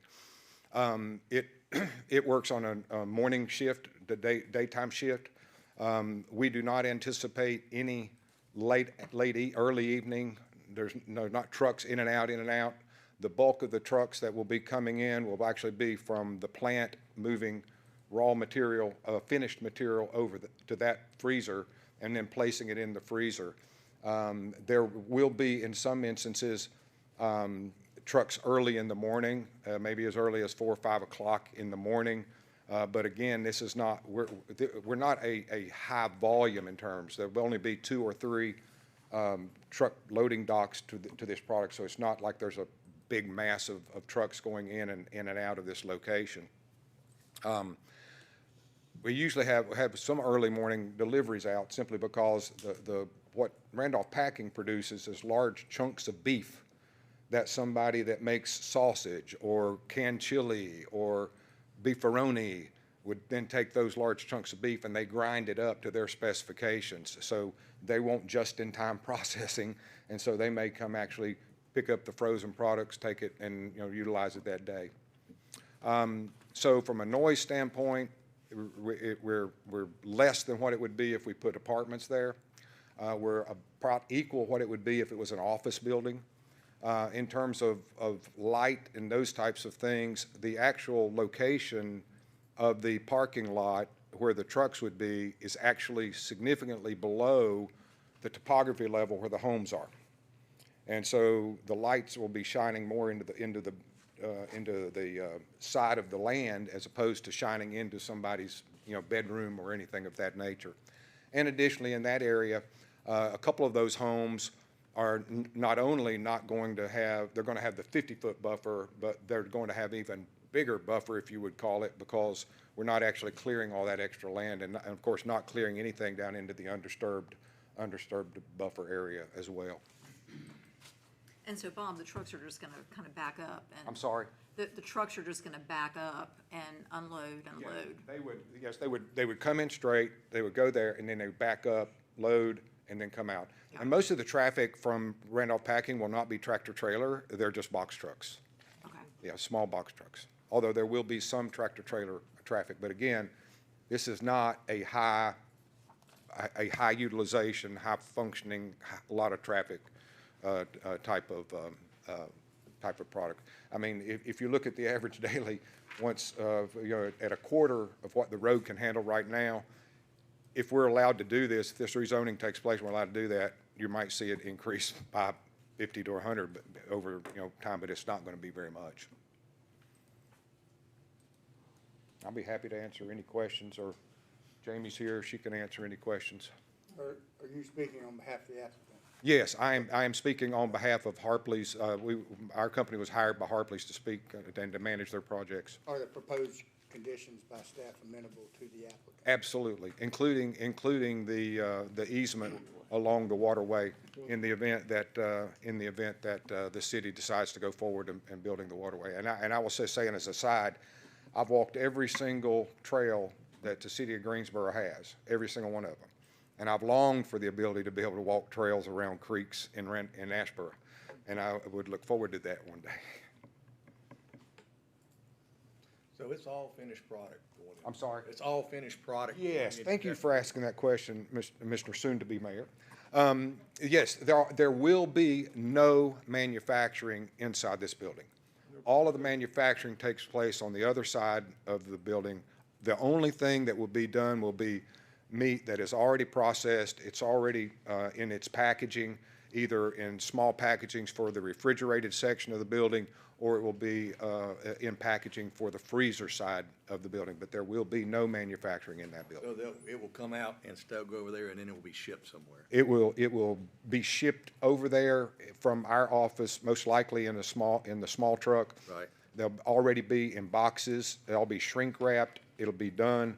It'll go into the cooler, and then it'll be taken out and boxed. There will be no manufacturing of any type. The point I'm getting to is you're not gonna need something out of that building across the street to do the. No, we are not going to need It's not gonna be back anything. and forth, No.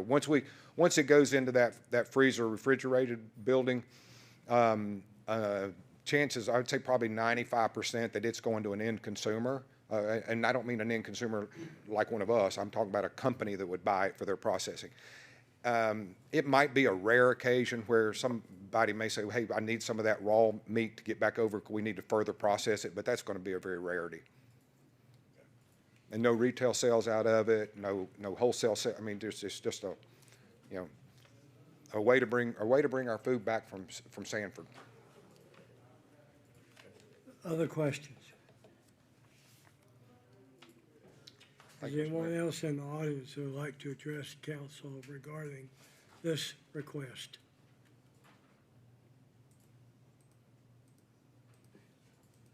Hearing none, I'll close the public hearing. We'll move to deliberative phase, and I'll ask council for their thoughts. Mayor, I move we adopt the consistency statement provided by the staff and the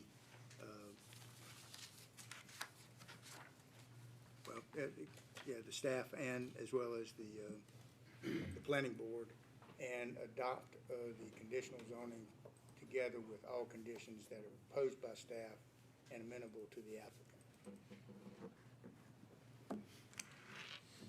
We have a motion by Mr. Bell. Do I have a second? Second. Second, Mr. Swears. Discussion. All in favor, say aye. Aye. All opposed? Motion carries. Good luck.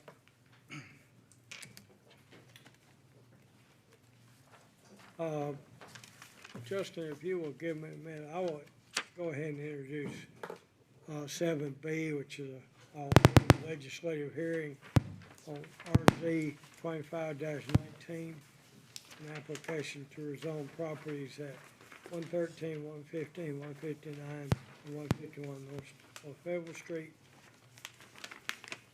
on North Street, and then 151 North Federal Street. And I am going to, what? Pass that over your shoulder, sir. I'm gonna yield the gavel to Mr. Moffett, Mayor Pro Tem. I was discharged from the hospital today at 2 o'clock. I think I've had enough. I am going on for the first time. basically to. Mayor, if we can take a moment of privilege, we're glad you're here tonight. Well, it's a pleasure to be here. It's been my honor to represent the city and the citizens of Asheboro. And I will see you shortly. Thanks, sir. Thank you. Good night, everybody. Thank you. My stick. That's the one, freezer storage. Did you have that? Sorry. Wrong side. Godspeed, my friend. You guys.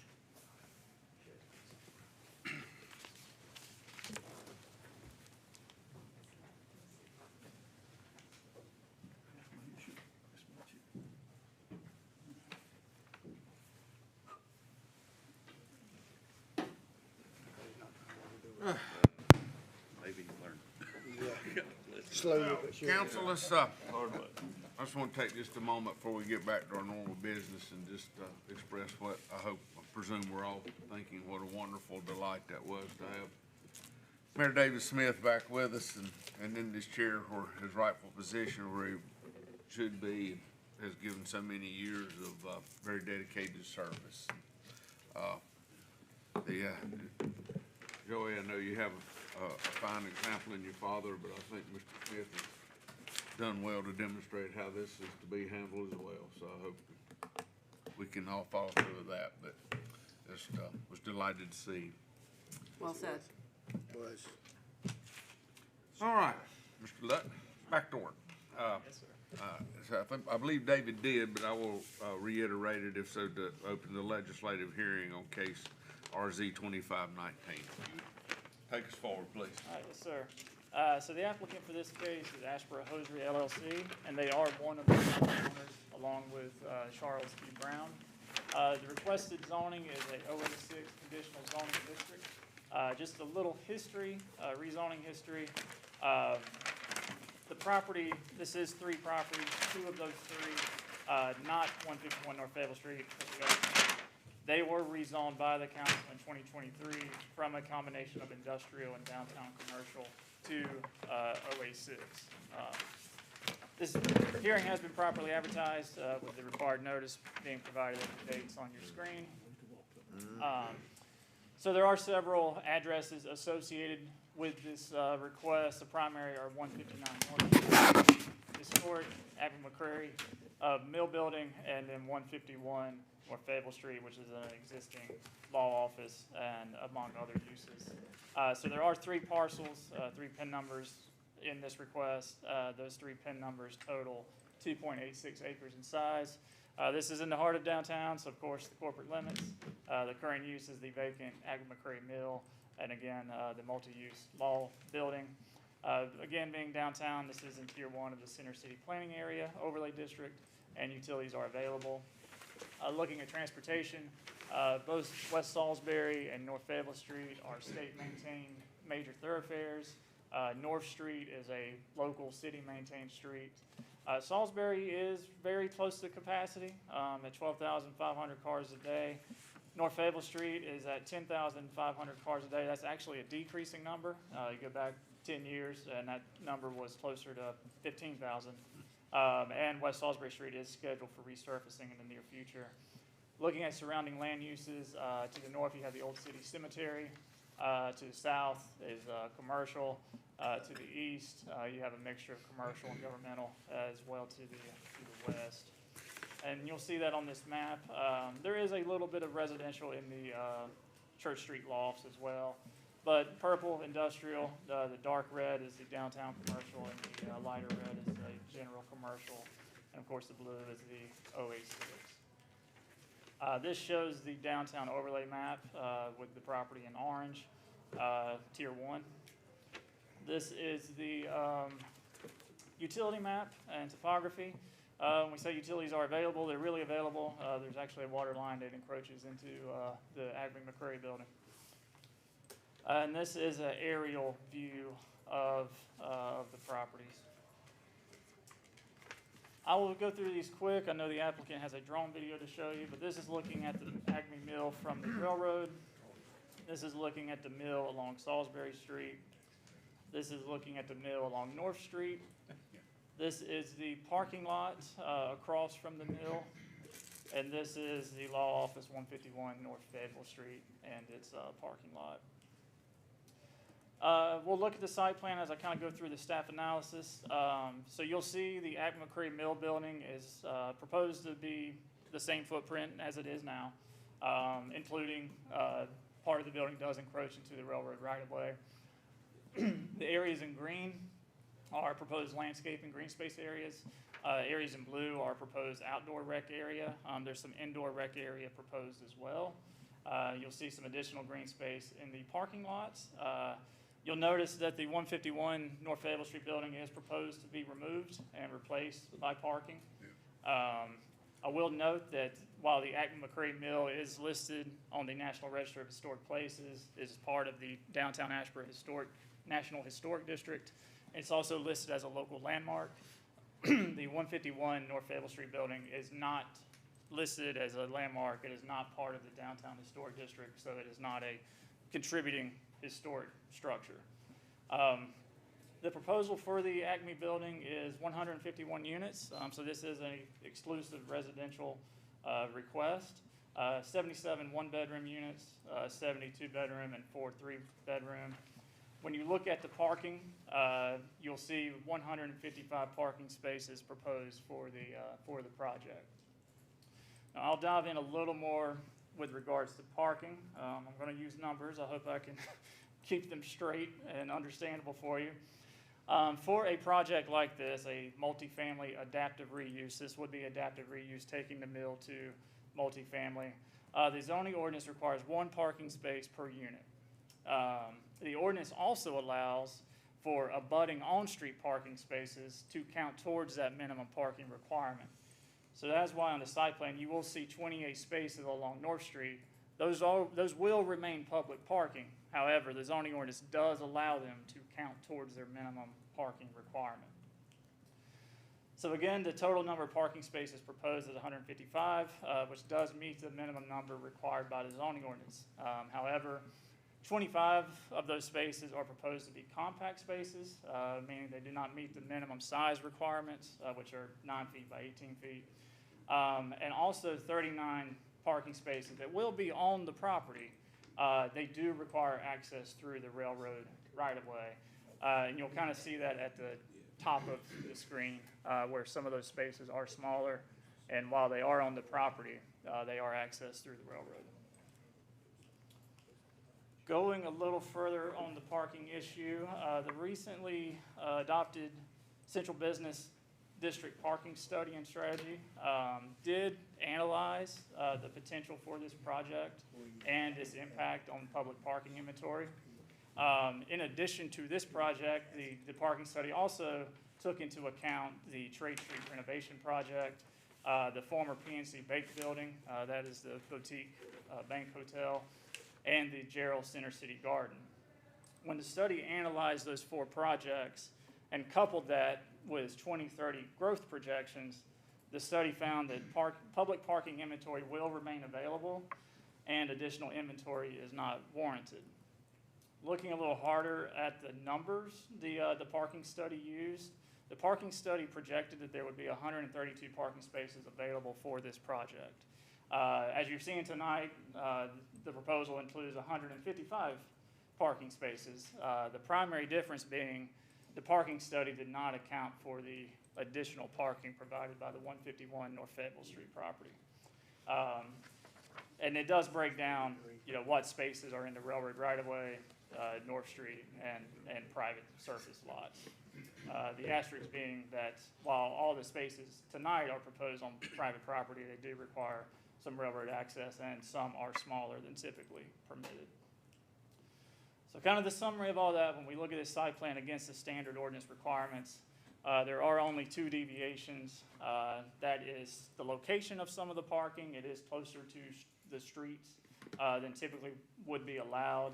The downtown overlay does require a landscape buffer between parking and sidewalks. And also the parking space size, again, and the access to the parking spaces.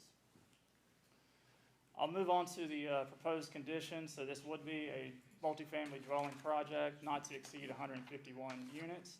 I'll highlight condition C.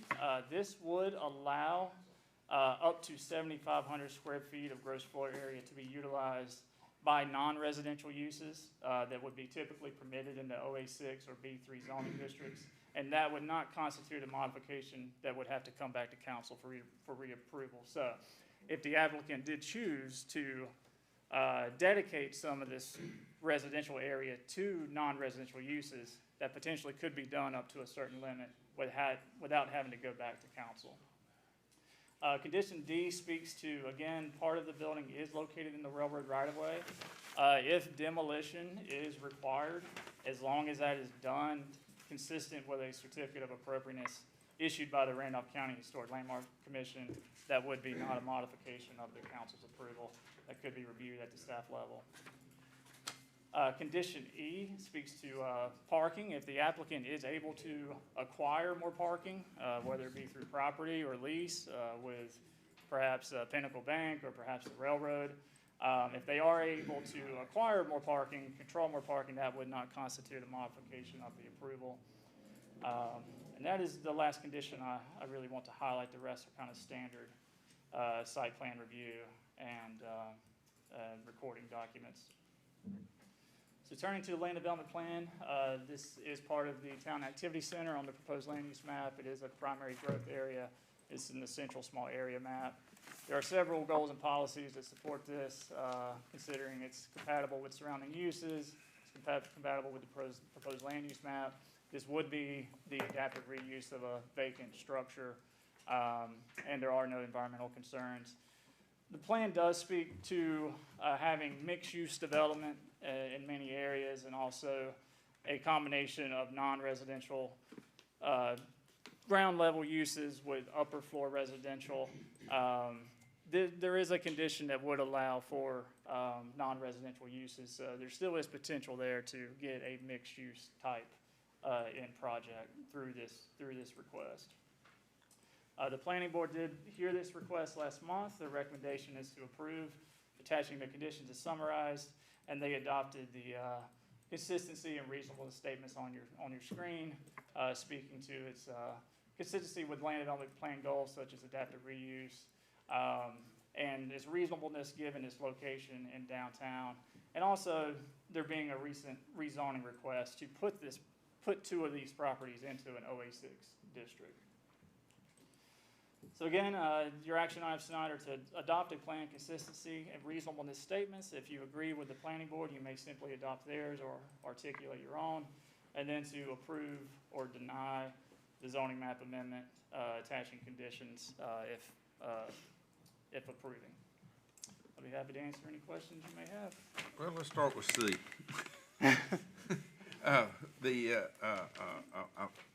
I think I grasp the concept, but I want to be sure which ratio I'm looking at per se, as everyone else may have the same question. Is the 7,500 square feet that could go back to a OA6 or B3, and we've got 151 units of housing.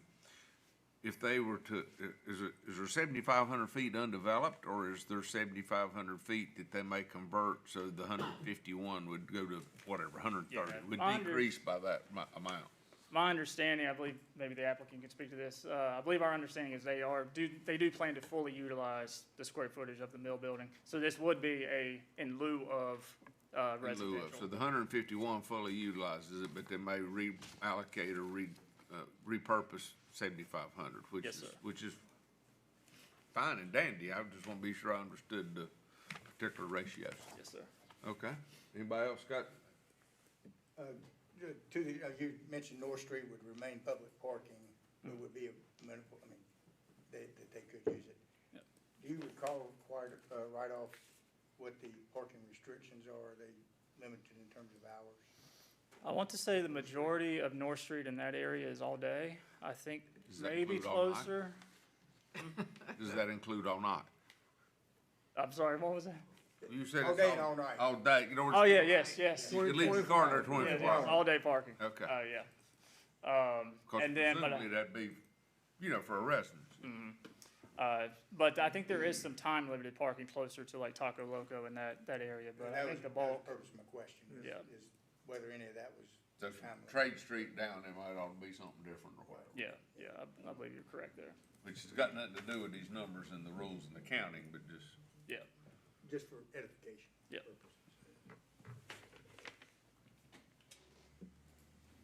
so does this mean if I wanna go to the full moon, one of them's gotta move? Yeah, it's first come, first served. Fair enough.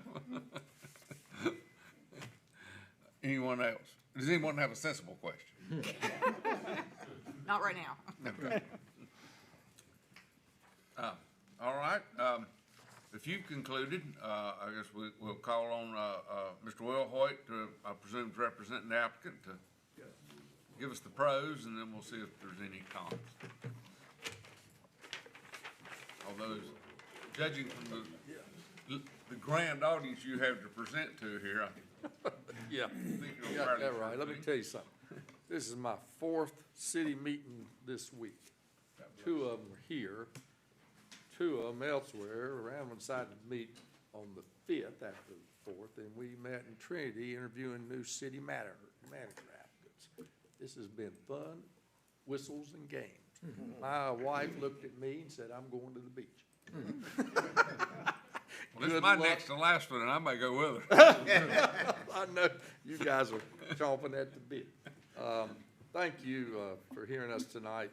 This got with me Kurt Coleman and his partner Hugh Scheidel. I'll mispronounce it. Klockman Properties. They're based out of Virginia. Don't feel bad, everybody gets I know it. I know it. And they restore historic buildings and properties. They have done so in Virginia. They've done so in North Carolina and South Carolina. And they do a remarkable job. So well that downtown Asheboro said, you know what? We vetted these guys and we're gonna sell them the old remaining last parcel of the Adam McQuarrie building.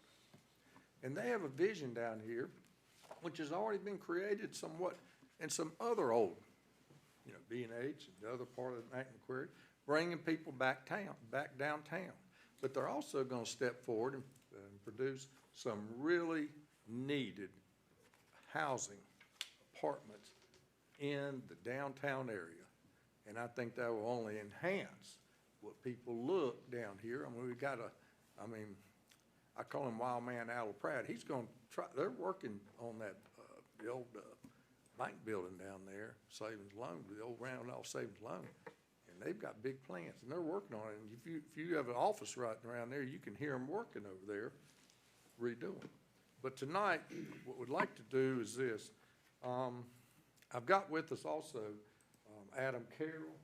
Adam is an engineer with the Timmons Group out of Greensboro, and he's worked up the site plan and addressing all the configuration with the 151 units.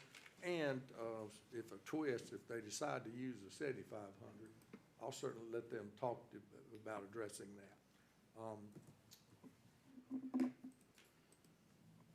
I did comment for the planning board. I go up to a city north of us quite a bit, and sometimes when you cut down through by the school, you come down Deep River, and there's this old mill sitting right there beside Deep River, and it's fallen in disrepair. It's got trees growing out of it, and unfortunately, I guess they didn't have somebody like Herb didn't have an opportunity to see that old mill and save it right by Deep River. But this opportunity is here. Since Adam McQuarrie got sold, and they moved all that Spanx under one house over there in Siler City, that 400,000 square foot building over there. They've got some big plans. And as you see right here, the aerial view, this was Charlie Brown's law office. This property will become some additional well-needed parking for this project. As you can also see the back of it, it comes up and joins right by the bank and North Street. This provides needed parking that would, for residents, would have designated spaces there, of course. The vision of this project is somewhat challenging due to parking in downtown Asheboro. But here's an additional lot that they have access to right beside the Asheboro Rec Center, which provides spaces of additional parking for the McCrary building that's right there located on Worth Street. As you look on the left-hand side, you've got the railroad and you got North Street and the rec center. I think Herb may touch on this. You know, they've talked to Norfolk Southern, and they're trying to sit there and address them, but parking spaces on that side will directly affect how many units they're able to construct. We're asking to be approved for all of them, and it will be contingent on that. These gentlemen have purchased this building, and they've worked hard to keep it in good condition and keep it maintained during this process. As you see down, North Street does have designated parking there, and it does have spaces like the first come, first served, but the city allows you to count those spaces, as duly noted by staff. Cemetery, the old cemetery across the street. It will save this building. Their efforts will enhance this building and bring an opportunity for other citizens. As you look coming from Salisbury down, it's a pretty substantial facility. It's pretty big, but they have some really good ideas. The Timmons Group has worked with Asheboro Hosiery LLC and said, how are we going to use these 3 floors? How are we going to develop this? They've got some pretty nice plans, and they're going to really enhance it. And it's going to, I think they'll find some very willing people that want to come to that apartments there. Now, what's the background? Y'all familiar with most of this? Now, just, there we go. It was the old vacant at McQuarrie along North Street. There's, it's operations, you know, there's suspended operations there 3 years ago. The mill, as noted by Justin, is a historic landmark, not only on the National Registry, but it's there in Randolph County Historic Landmark. And it's, you know, it's been an icon. It's been here forever. Everybody in Randolph County know who the McCrary Eagles were and how they had semi-pro teams for McCrary Mills and playing people, acting McCrary and playing basketball in there against a lot of really good college teams around here named North Carolina and Duke and some others. Hang on a minute. There was another, as duly noted by Justin, Mr. Brown's office is not a historic building. It should be, because when I first came here to practice law, I had Earlene Ward grabbed a hold of me to teach in the Asheboro Business College there, and I taught at night to help feed my family. And I believe it or not, a lot of those folks that I took classes in constitutional law and business law are still clients of mine. I'm sure you got wealthy working. Oh, yes, sir, I did. Yes, sir. She was tight. Let me tell you, that lady was something else. Now, what's the plan? The multifamily apartments. We're gonna try to do 151 units. There's only about planning for like a small number, about maybe 4 3-bedroom apartments, and that's because of the way that the building was shaped and configured. It was the most effective use of that space. But it's going to be about split pretty even between 1 and 2-bedroom apartments.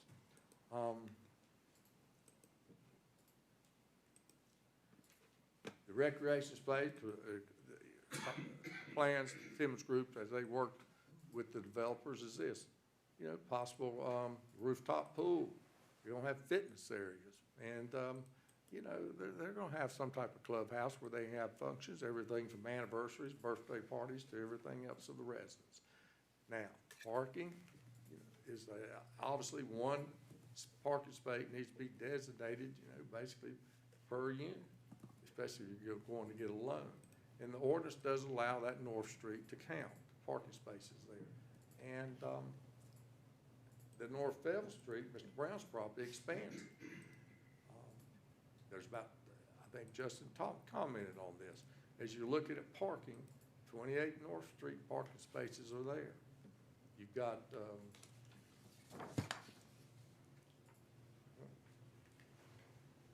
43 private parking spaces. This adjoins the Asheboro Rec Center. Then you've got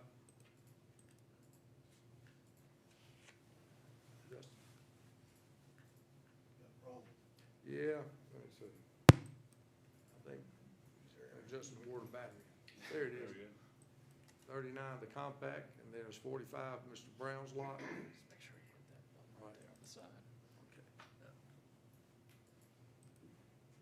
And there's 155 total parking spaces are available. And that more than satisfies the city requirements. Now,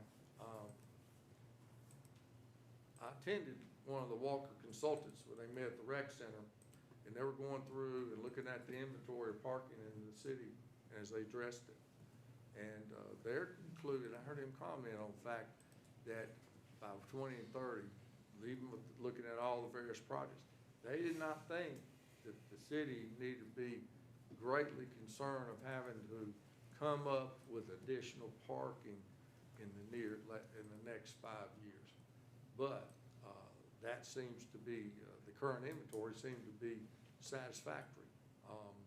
And he didn't do that conclusion lightly. He looked at what was coming. I think Mr. Luck talked about the amenities and how the initial design was going to be configured. Alan Carroll can certainly allude to the various amenities on each story. They can certainly look at as the second floor layout, and there's third floor layout. Of course, all these preliminary layouts, be working with the city staff to make sure everything's, all the I's dotted and T's crossed. This is a pretty large property. The railroad's been there forever. You know how a railroad is. They don't mind you doing something, but they're just not gonna give you anything in writing. They're a tough group, but I think they're gonna explore options with that. They've purchased the building. They believe in the building. They believe in this project. They think they've got parking there to try to do this project, and there's an extremely needed property there of the law office there that will really enhance an additional 45. The downtown Asheboro, they both desire with Asheboro Hosiery and Herb and his organization. They want this property to be, significant as it is, to be restored, and this historic property still stand. But they want a remarkable living space, and they're gonna make it a remarkable living space. This is not their first rodeo. They have done this in 3 states. They're not all over the country.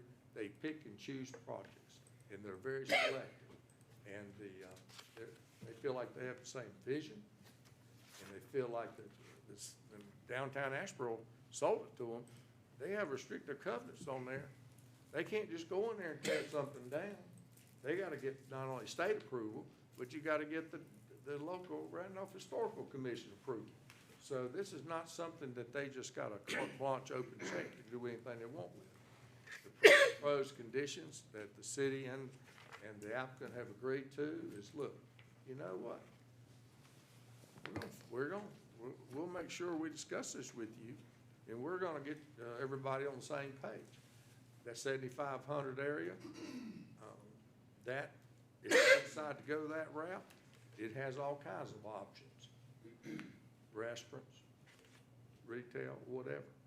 And of course, the neighborhood meeting, some of the folks that own property showed up for that, and they were very in favor of somebody looking at maybe another restaurant or some place to eat downtown. The 151 units is the max that's allowed, and they will work with staff if they need to change or modify that to make sure it's done according to code. I think in trying to increase, parking spaces, they're not gonna have to come back here and see you and talk to you. If they find additional spaces, whether it be a bank or otherwise that agrees that, they can work with staff to get those modified and get the approval of that. All publicly maintained infrastructure's gotta be in the y'all's right of way, and they've gotta install adequate waste disposal facilities. That's not falling on the city. You've got infrastructure there. They're responsible, and the Timmons Group's gonna help them accomplish that. We feel like the land use is consistent. The planning board agree with that. It's consistent with the land development plan. It's reasonable. The use of this property is incredibly key for downtown from the standpoint. You look at the surrounding land uses, you look at the objectives of your growth plan down here, you just, you know, it's not in a watershed here. Yeah, we're on top of a pretty big hill, and we've got hills and valleys, but downtown's pretty doggone flat until you get off this knoll. But it's not gonna be addressing any floodplains or anything like that. You know, we feel like this plan makes sense. We feel like this plan is good not only for Asheboro, but for Randolph County. And we'd ask you to please approve this conditional zoning. I'd like to, if you want to tell them a little bit about some of your experience with projects. I know you've talked about at the planning board about South Carolina. You also, Adam, if there's anything you wanted to add, or if there are any questions. All right. Good evening, I'm Herb Coleman. I'm one of the principals and founders of Clackin. We're a small real estate, might call us boutique, adaptive reuse, but firm, but out of Richmond. That's where I live. We started about 20 years ago, like most everybody in our industry. You start out small, doing houses, and you slowly migrate up, and 20 years later, we look back and we've done about $250 to $300 million worth of adaptive reuse, probably 15 or 20 projects.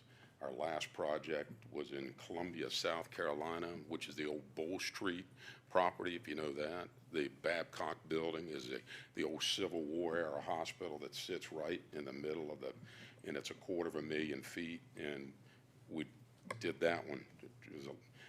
They're a labor of love.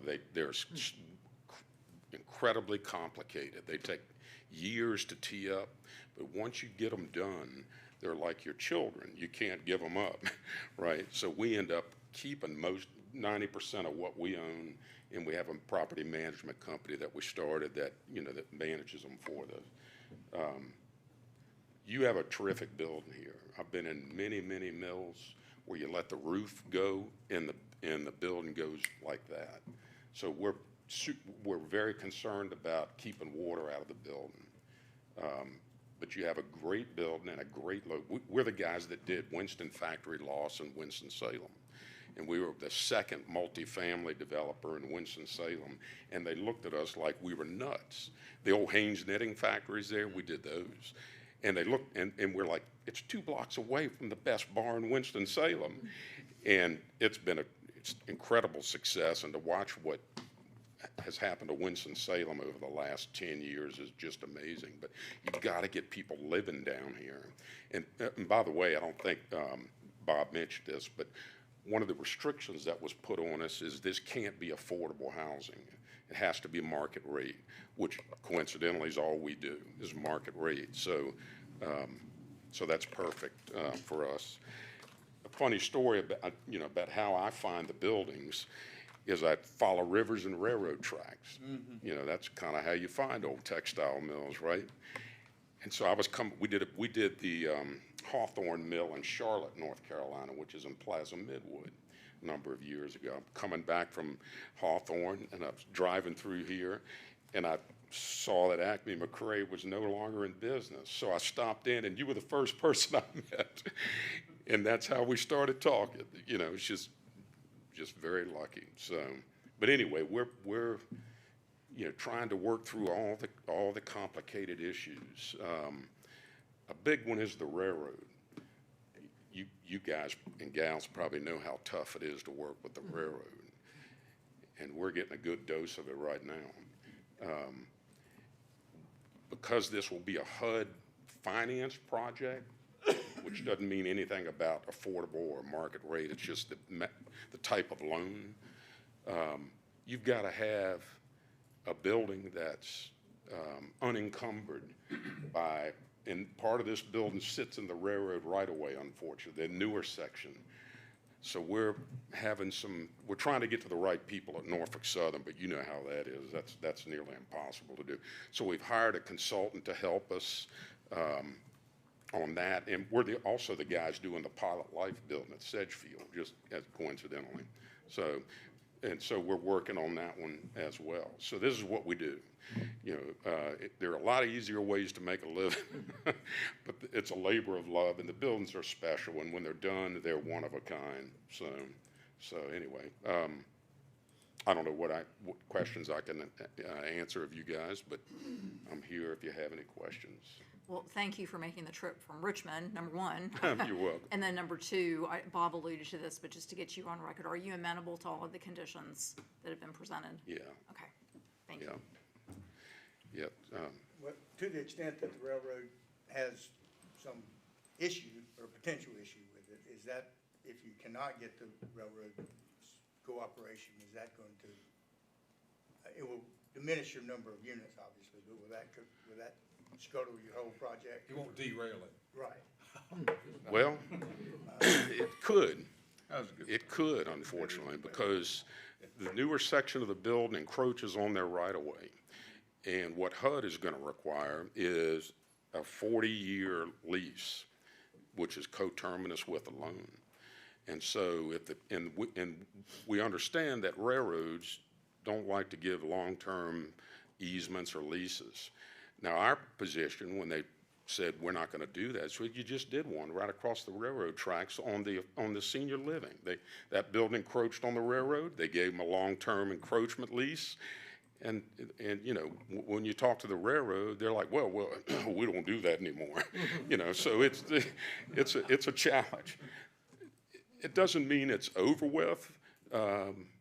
You know, there are other options. You could go back to the Park Service, which is the governing body that oversees all of this, and you could make an argument that if you want to save the mill, you got to let us take down the 1960s addition, which is the ugly addition that's in the back with the real tight windows on it.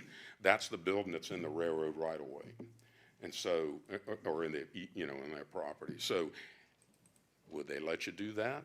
You know, we haven't asked yet. We're trying to, you know, trying to make some progress with the railroad, because that's kind of the nuclear option, to go ask the Park Service if they'll bend on that. So, but I'd say right now we're forging ahead, full steam ahead, trying to, you know, get to the right people at Norfolk Southern. So if you guys know of anybody at Norfolk Southern, that's, you know, we could use your help. So good luck with that. Yeah. And in my day job, we have to hire railroad flaggers occasionally, and there's two applications. There's the free application that you never hear from, and then there's the expedited application that costs $3,000, and that'll get you a flagger within 10 to 12 months. We've never tried the other one. I'm presuming you never get a flagger. Yeah, right. I'm familiar with it. We put the building in the Brownsfield program. You know, North Carolina has a great environmental protection program called the Brownsfield program, and it's got some contaminations. And it's funny that you mention that, because the Brownsfield program has two routes. There's a $6,000 route and there's a $30,000 route. And if you pay the $30,000, you get an expedited review of the app, just coincidentally. And so, you know, they kind of got you.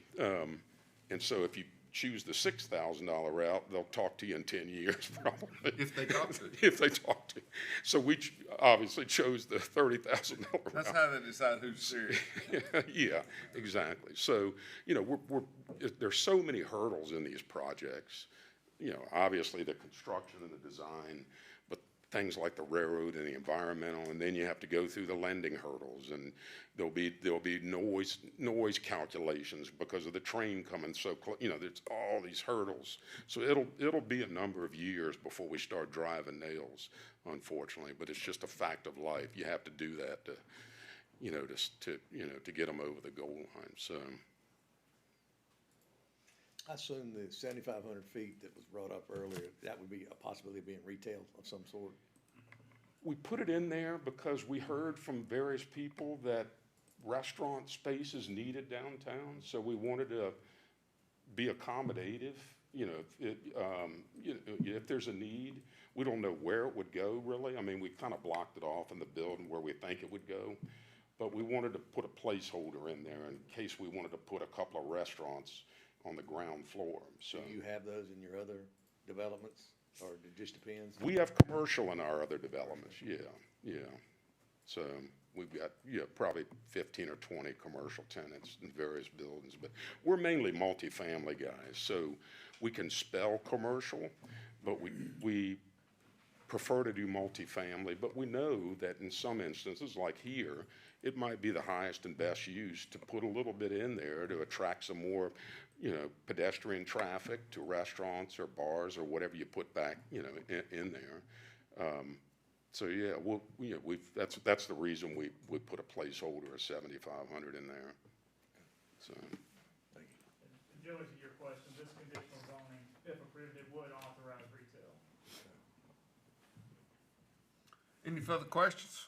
No, just a comment, I am pretty excited since you've been doing this for 20 years, and you've been here for 20 years, and then I've been here for just a little shorter than that, but this kind of culminates a vision that I had back then. Really? Yeah, Okay. when you look at it, because I like to look at 20 years for our city.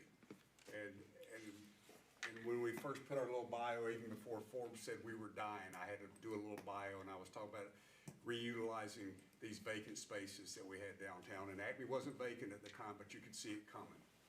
And you look all around the city, and we've got many new uses for all these empty buildings that we had. We're very fortunate that we were able to save those buildings and make something worthwhile happen. And this kind of wraps up the whole thing, right? It here. does, yeah. This completes our downtown. Yeah. So I'm very, very excited to see my vision, and a vision for councils even before me, that we're gonna realize these things. So this is very exciting for our city. We'll try to make you proud. Yeah. And I know you will. Yeah. Anyone? I'm also excited about this, and I really appreciate the work y'all have done so far. The big question that still is this parking deal. Like on North Street there, I come up to town to go to like a party meeting, the party I belong to on like Saturday mornings, and usually our main parking lot is full, and I will have to park on North Street, and I'll have to almost park on all the way down to Salisbury Street to walk into Sunset. And so, I mean, how are you going to do that with people living in these apartments, and they'll be parked on Saturday morning? How is that going to work? I mean, you know what I'm saying? It seems like there's going to be competition to get these between regular people wanting a parking spot and people living in this apartment. It could be competition to get a parking place. I mean, If we were talking to a lender right now, they would be concerned about that, about that exact. And our argument is, well, you've got within a 500-foot radius, city lots all over the place. And so you've got some overflow parking there. Getting those 39 or 38 spaces in the railroad right-of-way is important. If we don't get those, the unit count's probably going down by 38 or then 39 units, which would be a shame, but a fact of life. Let me ask this, the city, if there was a real problem with this, I mean, could we legally designate those a parking space on North Street for these apartments? Could we legally do that? It would be challenging. Anything can be reviewed, but I cannot see doing that. That'd be lease for obligation of public land. That would be, That's why I was wondering if that was legal. I didn't think. I can tell you right off the bat, the answer is, my first answer is no. But then I'm always willing to look to see if there's something creative you can do, whether it involves talking to the local delegation, whether it involves trying to be innovative looking at it, but right now, if you ask me that question, no. You know, so, a lot of habit, what you're used to, mindset. If I have to park in the city lot and walk down to Hops, you know, I feel like I've got my steps in for the day. If I go to downtown Charlotte and I get a space in a parking deck within 6 blocks of where I was going, I've knocked a home run. You know, and that'd be down past the housing authority, and if you were here in That's why, town. you and, Burr, do you think they wanted to buy Brown Law and tear it down? I think Mr. Brown thinks they do. It's not something they had in the game plan, but they took steps to secure contract on that, and they're willing to spend that to get those 45 extra spots. They're wanting to make an investment downtown. And so I'm hopeful that these gentlemen and other people trying to assist them will reach the right people and talk a little bit of common sense to the railroad folks, because they dipped their toe right over here on one end of the pool. They need to dip their toe on this end. I think the operative word is reaching them. That, you know, if you find somebody that will talk to you, you might go far. That's the challenge. Yeah. Well, I would say this, if the city has about 6 or 8 million laying around and wants to build a deck, we'll contribute the land, and you guys can put in a deck. So, yeah, we're kind of stuck, We get offered bargains like that all the time. We're taking their advisement. So, long and the short of it, it's up in the air. Yeah. It's so much up in the air. If the railroad doesn't play ball with us, then we'll have to go to Plan B, and the unit count will probably go down, which would be too bad, because you really want to maximize the use of the building and bring as many bodies downtown as you can, because that'll help everybody. You know, so, but we're working Really, hard. what we have before us is maxed out.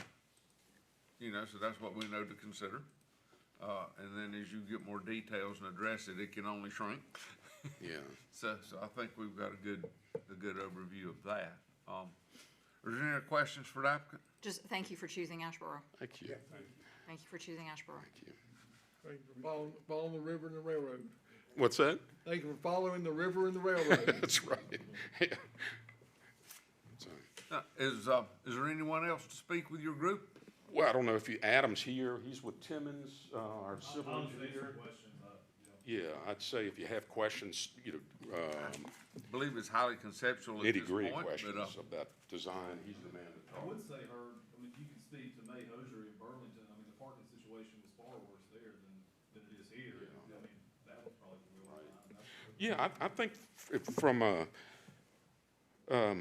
we did a back of the envelope calculation. What did I do with it? And just as an example, at Winston Factory Lofts, we have 307 beds between the two buildings. We have 213 parking spaces. And so we think about the world as a parking space per bed. And so we have 0.69 parking spaces per bedroom in Winston-Salem. We never have any problem with parking there. And there's not a great amount of on-street parking there. Here, it's 0.68. So it's almost exactly the same as Winston Factory Lofts in downtown Winston-Salem. So it's not out of the ordinary, I guess is my point. It's right in line with other more, urban properties. So, very good. yeah. Thank you. Okay. Thank you very much. Thank you. Is there anyone in the audience, wishing to speak in opposition or other general commentary to the project? Hearing none, we'll move to the deliberative stage. Council, is there any further discussion amongst ourselves, or if not, I'll entertain a motion. Mr. Mayor Pro Tem, I move that we adopt the consistency statement provided by staff and the planning board, and approve the conditional request subject to the conditions enumerated by staff and amenable to the applicant. We have a motion of second. Second. Second, Mr. Burks. All in favor, please say aye. Aye. Well, off to find your railroad. Thank you. Thank you very much for coming and taking the time with us. Yeah. The building in the right of way, would that not be? I'll be hunting my snorkel and my swimsuit. The building in the right of way without permission or license, would that not be adverse possessions? Could, under normal circumstances, but with the railroad, they have, I know the US government has different rules. and the railroad, State has different rules. and the railroad does too. It's just like the torts, right? Yeah. Railroad always wins. That's the issue that, Yeah, Well, okay. yeah, with anybody else, that would be the line of approach that we would take. It was built, what, in the sixties? It's the same way that they have provisions where you don't have anything recorded in the Register of Deeds office, but if you go back far enough, you can find a statute that says they have it, and then they can, even if you've been using it for a number of years, decades, they can still exercise control. Pen here.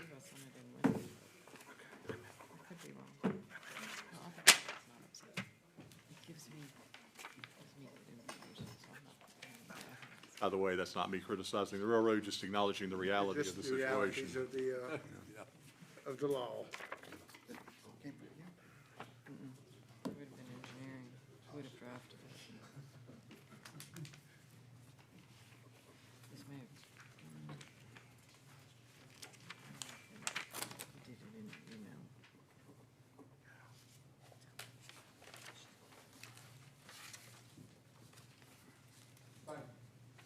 Thank you, Bob. Thank you.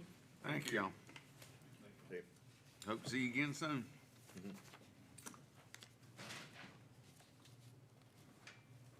All right, we have item A to A, permanent street closure request, City Engineer Michael Leonard. Thank you, Mr. Mayor Pro Tem.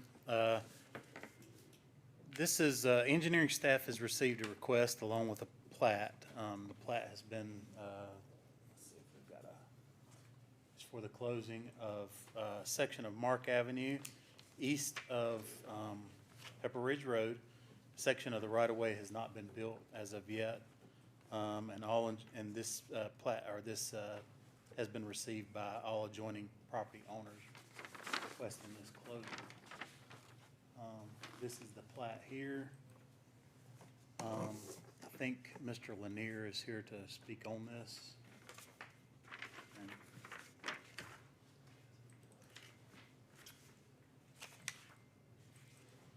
Yes, Mr. Lanier, if you will, please, print and sign your name for us, just so we'll be sure and get straight on the record.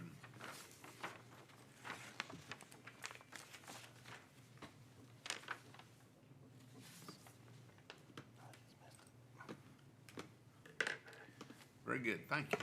Thank you, gentlemen and ladies.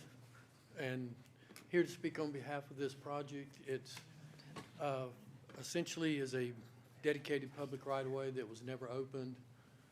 It was for the intent to be connected to the adjoining owners, of which there is three. There's a Mr. and Miss Allen that own the property to the north.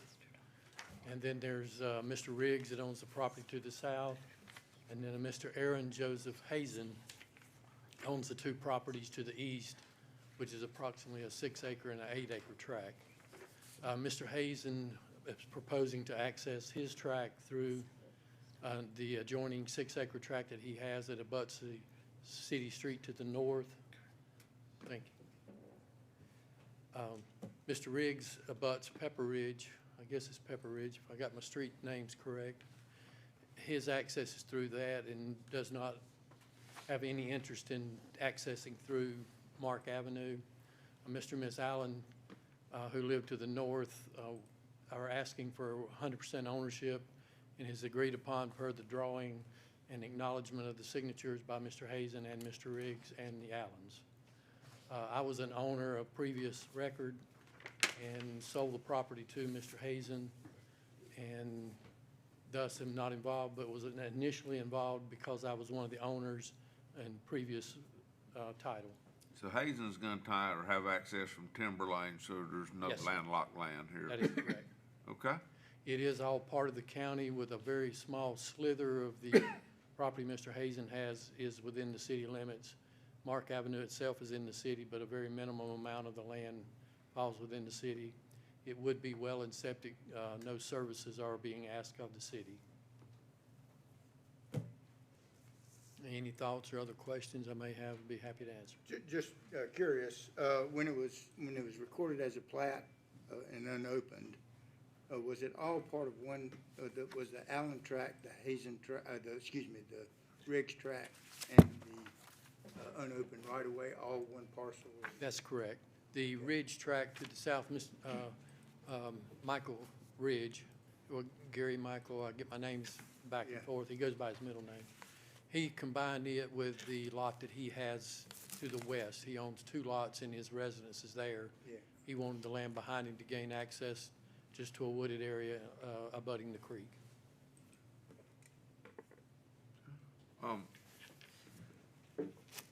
Thank you for that presentation. Let's see here. So that's the petitioners to address the council.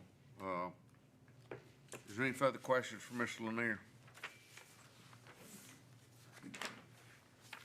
Hearing none.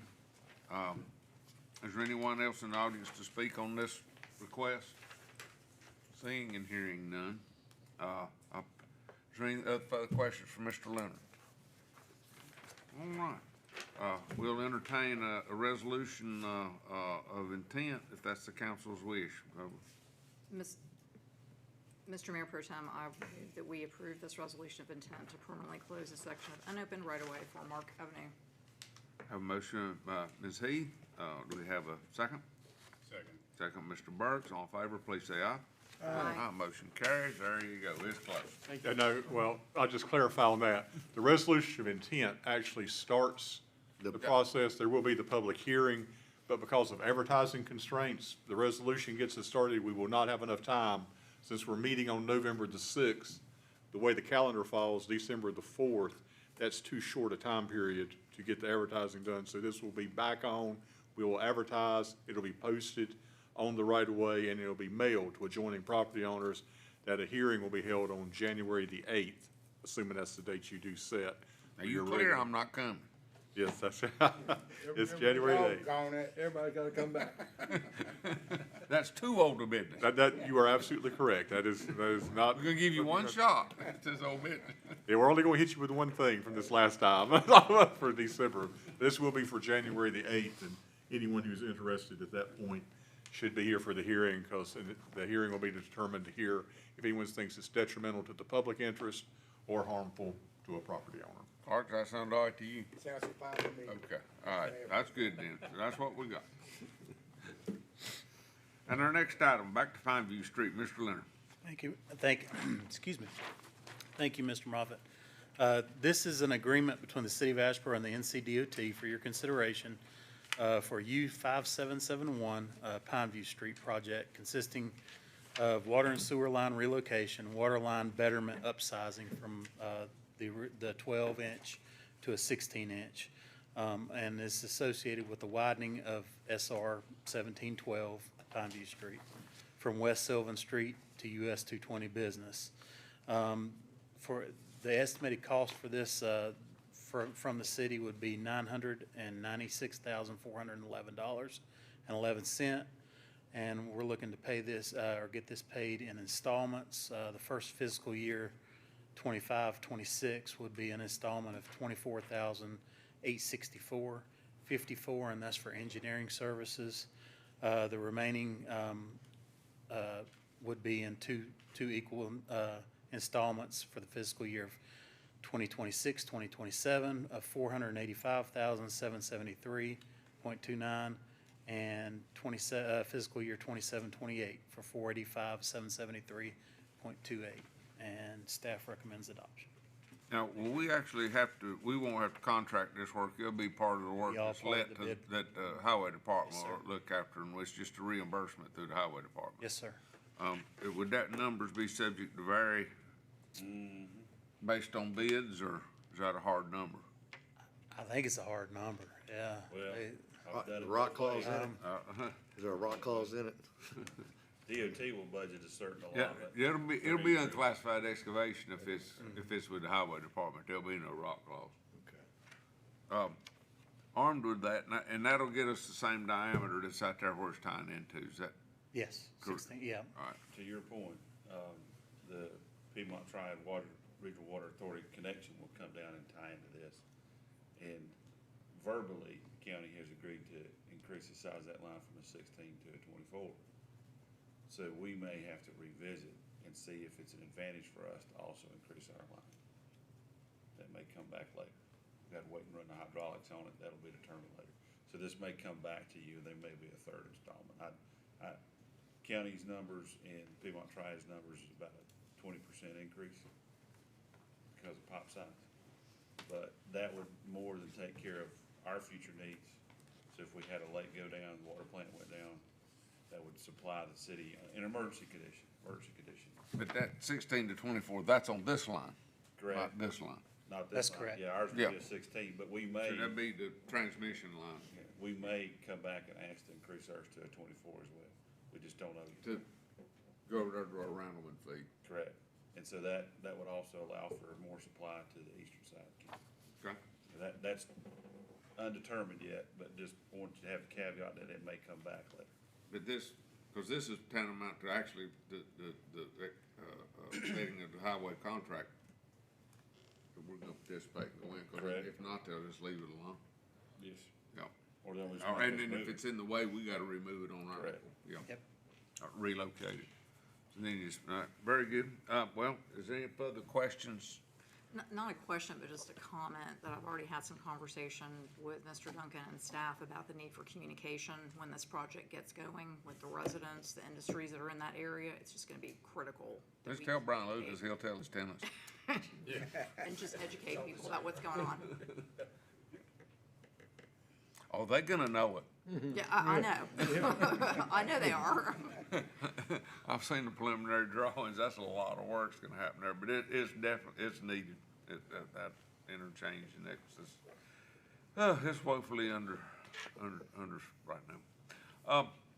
Okay, so, we have a presentation. We'll entertain a motion for this allocation. To approve it and authorize the execution of the contract by the city manager. So moved. So moved by Mr. Bell. I have a second. Second, Mr. Burks. All in favor, please say aye. Aye. All against, say nay. Okay, motion passes. So that moves us to now, Ms. Reeves in anticipation of that passing. Yes, sir. In anticipation of that passing, I prepared an ordinance to amend the water and sewer fund, splitting the cost for the 25-26 allocation between the water fund and the water maintenance and sewer maintenance department, and allocating fund balance to pay for it. As noted by Mr. Leonard, you will see these figures come back in the budget process, since we know about it in advance. We'll go ahead and include the 26-27 figure in the budget request for you guys to see. And of course, if there are any changes, we would certainly educate you about those at this time. But for the 25-26 fiscal year, the allocation is a little bit, 24,866, since we don't budget in cents, just round up. I request approval by reference. Do you have any questions? Questions from Ms. Reeves?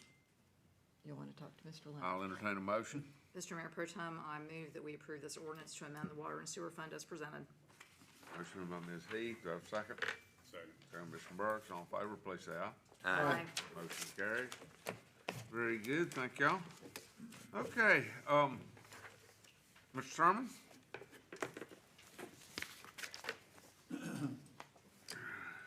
Share with us your proposal on the golf course. I will be brief, but the purpose of my visit is to update the council, as well as to brief the public on some concerns that were raised at the municipal golf course.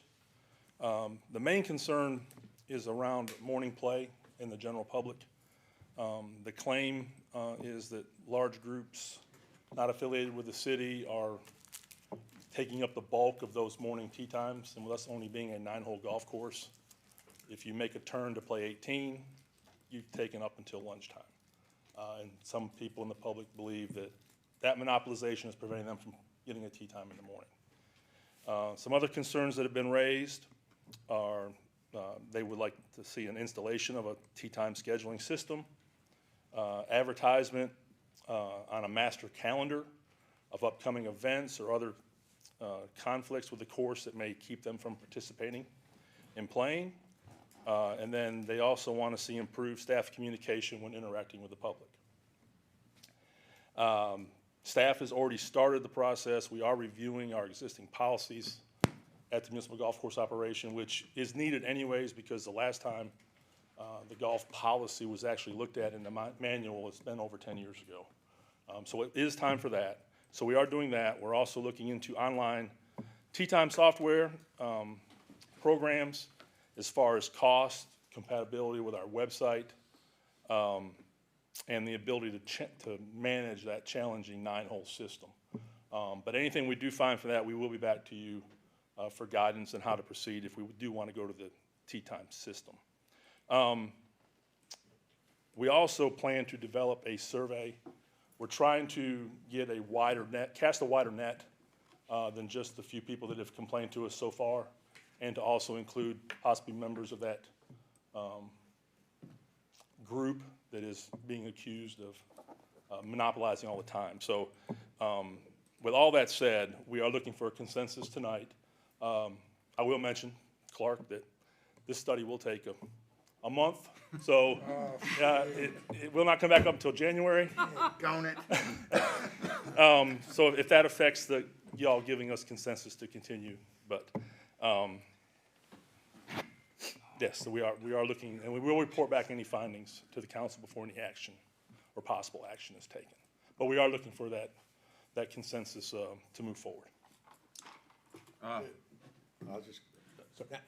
Do the folks that are monopolizing, do they make tea times, or is this just sort of standing tea time and they come out there? It's been done for so long that it's basically just a given where this group plays on the mornings. Right. And the other issue is they do use the course 4 days a week. It's a Monday, Wednesday, Friday, Saturday group that comes out, which they're not doing anything against current policy or rules. Are they membership holders? Some are membership, some pay every time they come. Okay. But in some form or fashion, they all are paying to play. Okay. Yep. You know, and they're a loyal customer. I mean, apparently it maxes out our play. It does, and that's where the difficulty of the 9-hole course comes in. We can't take in any more money. Yeah. I mean, you're getting that. I don't know how you referee that, but I guess that's the point of the public input and see if anybody's got any bright ideas. Yeah, that's what we're hoping. Unless we go to lottery and rationing, but we're not Pebble Beach, so we'll see how that plays out as well. I think there'd be consensus for us to study it. Yes. Since it's been 10 years and since there's some complaints or at least some questions raised by the public, I think we should. And I'd rather take another big And report subdivision. back in January.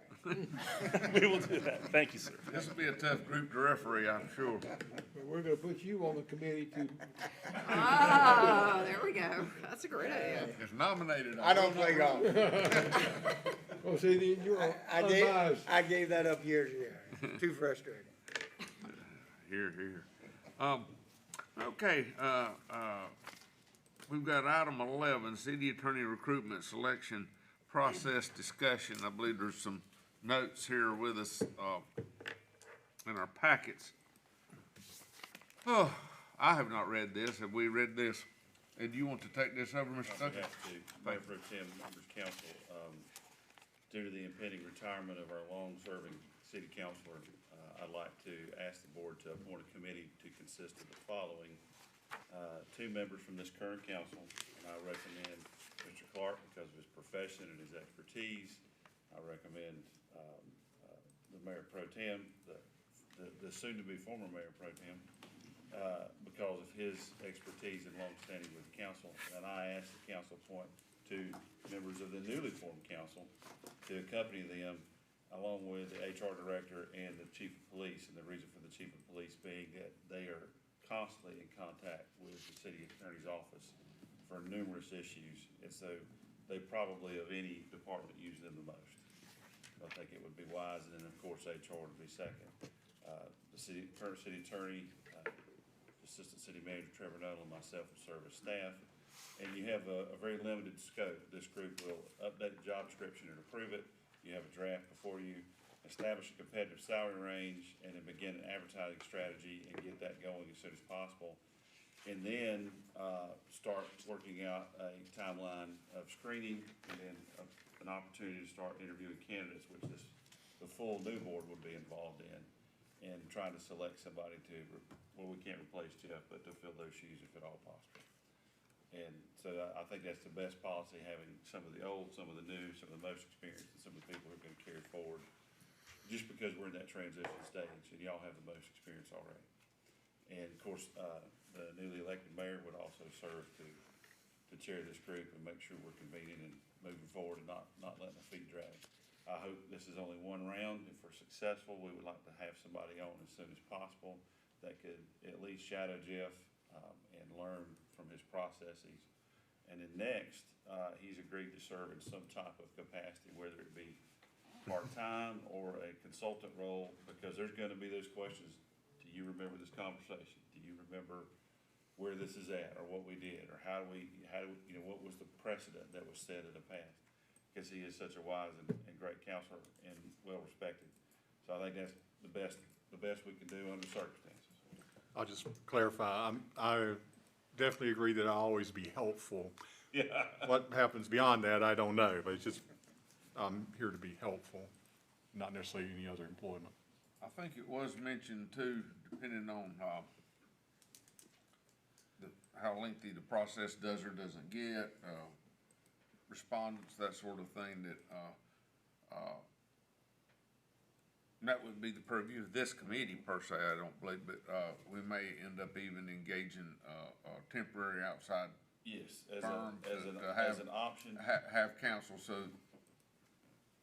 As a fail-safe, we could also interview some firms. There's a couple of firms in the state that do just that. They do contracted legal services, either for specific areas. If you want to there's a firm that even just helps hire legal services if we're not successful on our own. Jeff and I are both familiar with Deborah Bechtel, who represents T. Campbell, and she's retired former county attorney. She's also served as interim county manager. She's done numerous things, and she has a whole group of people that they do this for a variety of cities and counties around the state on a temporary basis until we find a permanent solution. So we've already discussed that with them, and they're going to forward over an engagement letter for any number of services. It's just a menu that you can select from. So that's kind of plan B, right? But my point in bringing it up is, obviously we want to be diligent in executing this task, but we, as we said, we don't have to be in a hurry, and we're not in a hurry, by virtue of we do have a fail-safe alternative. So. I think Mr. Bell wisely said, get it right. Don't settle. Find the right person, the right fit for this council. Very good, very good. Now, does this require any action on our part? I would ask that y'all appoint a committee, as referenced, and maybe take volunteers and what will be the membership of the new council under the new mayor. That wouldn't be something we would determine tonight. You don't have to, but just give me somebody so we can get started when the time comes. Do we need to recuse? Do Walker and I need to recuse? You're gonna be on the in that committee. regard, or no? It's not compensable. I think just as not compensable, so just as, don't you, it's like, after my last roles, to give anybody, know you don't get paid. Right. And it would probably be the most. Are we doing this for the money? It's safe that you do not do it for that. The suggestion would be that you will already at the organizational meeting at December, there will already be a resolution approving your standing committees. You could easily fold it in, just using this time period to prepare, and then have the list, and that counts after the organizational meeting, the council would approve that committee. I feel better about that. Do it that way. Yeah. That way, everybody's here, everybody's part of that conversation, and it's approved as part of your normal organizational activity. You couldn't have done this at the worst time, Jeff. This is all on you. That's my responsibility to take that. So what does that require of us? You've given us consensus, and so we will prepare, if I'm stating this correctly, and please correct me if I'm not. The clerk is putting it in the minutes, it was the consensus to move forward with the city manager's recommendation, and that a resolution will be prepared to be filled in and acted upon after the organizational portion of the December meeting occurs, when the new mayor is in office and all the council members, including the two who have been elected, are serving at that point, and that council will vote. Very good. Is that Consensus. amenable to everybody?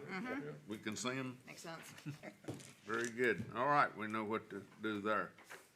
Okay. I will be glad to lead a discussion about the potential changes in this council schedule for its regular meetings in 2026, but I refuse to participate. Well, I'm gonna have an opinion. Hey, can I recuse myself on that one? It's definitely not legally required. Seriously, those that it affects, you have the information in front of you. Is there anything in particular that jumps out at you that you'd like to see considered? Or? If I might add, following the past practice, this will be on the consent agenda at the very beginning of the December meeting, based on what the feedback is now. And as you can tell from the schedule in front of you, the calendar made it easier this time because July 4th really didn't pose a problem. The usual suspects were not a problem.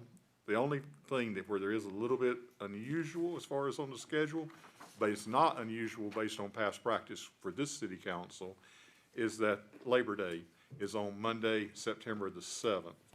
Your normally scheduled day would be the 10th, but normally the city council, I'm not saying you don't have to do whatever, you can do whatever you want to.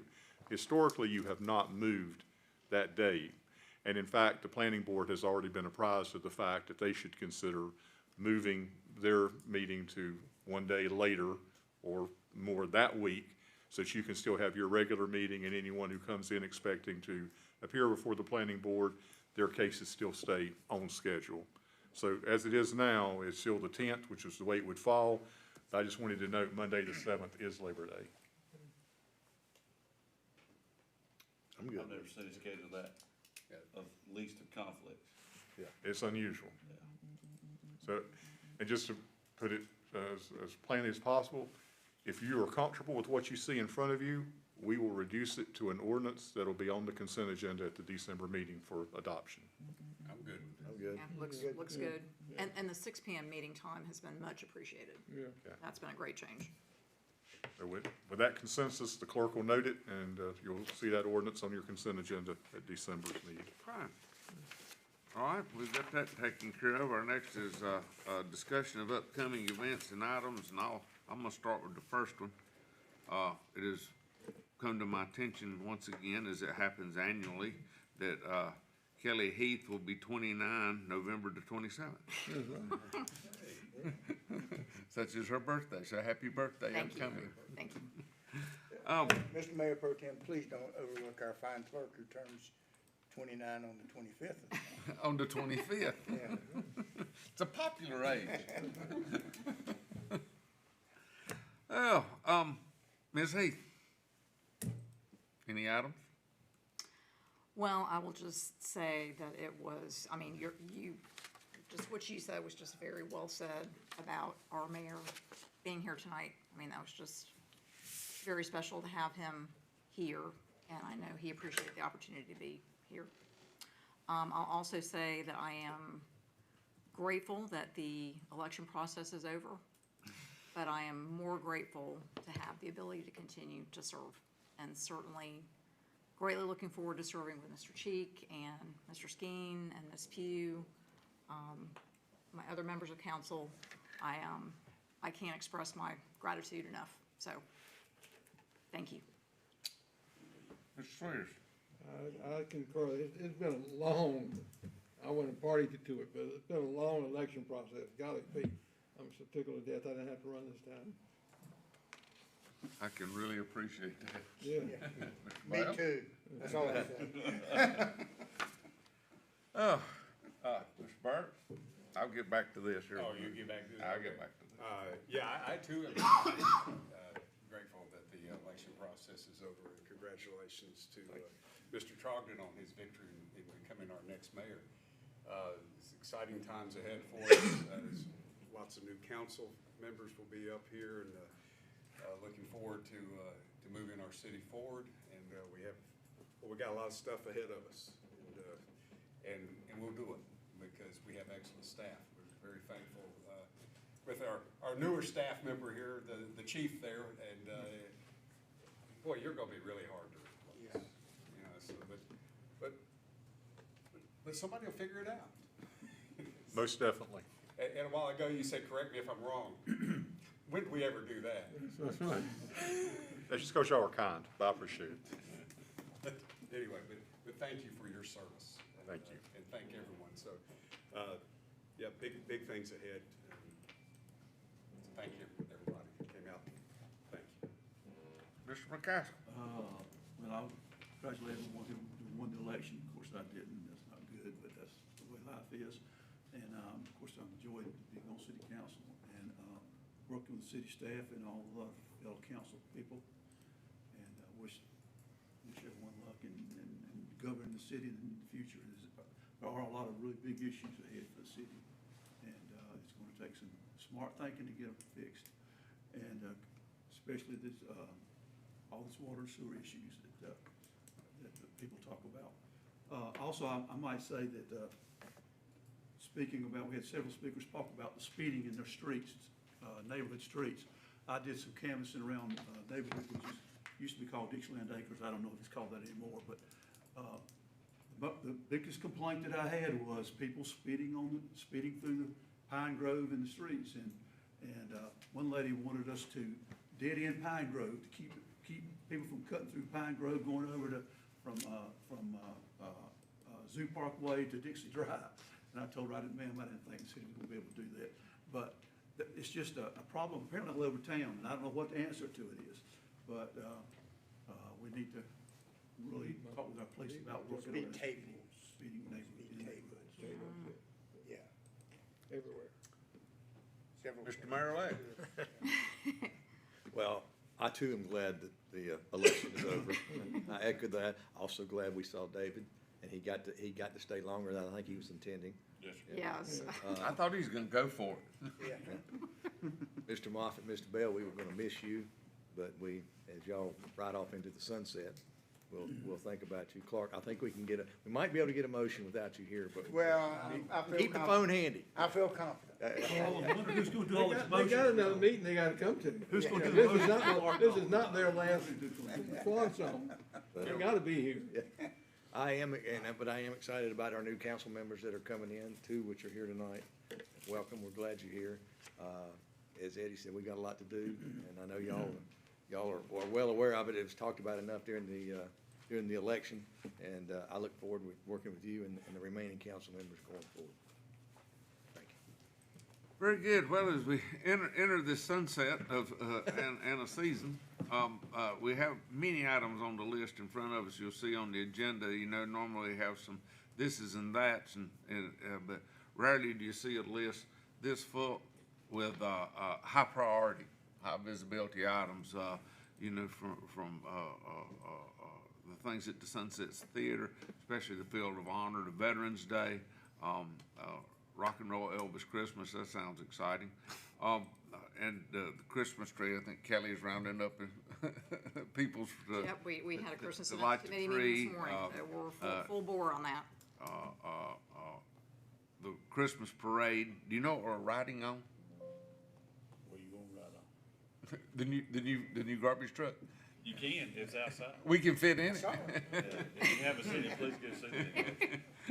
That's in the cleanest it's message. ever gonna be. That's it. That's it. Hang on the side of it, that'd be fun, right? Hang on the side. The Housing Authority Christmas dinner is not to be missed. That's the one to not start your diet with. That most certainly not. But as we do wrap up this evening's meeting, I want to tell everyone, because I'm not exactly sure of all the intermission we will have at the December meeting, but as much as I kid about it, this will be a bittersweet wrapping up of a long career. I'm sure I'll enjoy the time, but I will miss the interesting exchange and the camaraderie as we've gone together over the years and you know, I won't call it battle, but you know, you go through these experiences, especially with these hard zoning cases.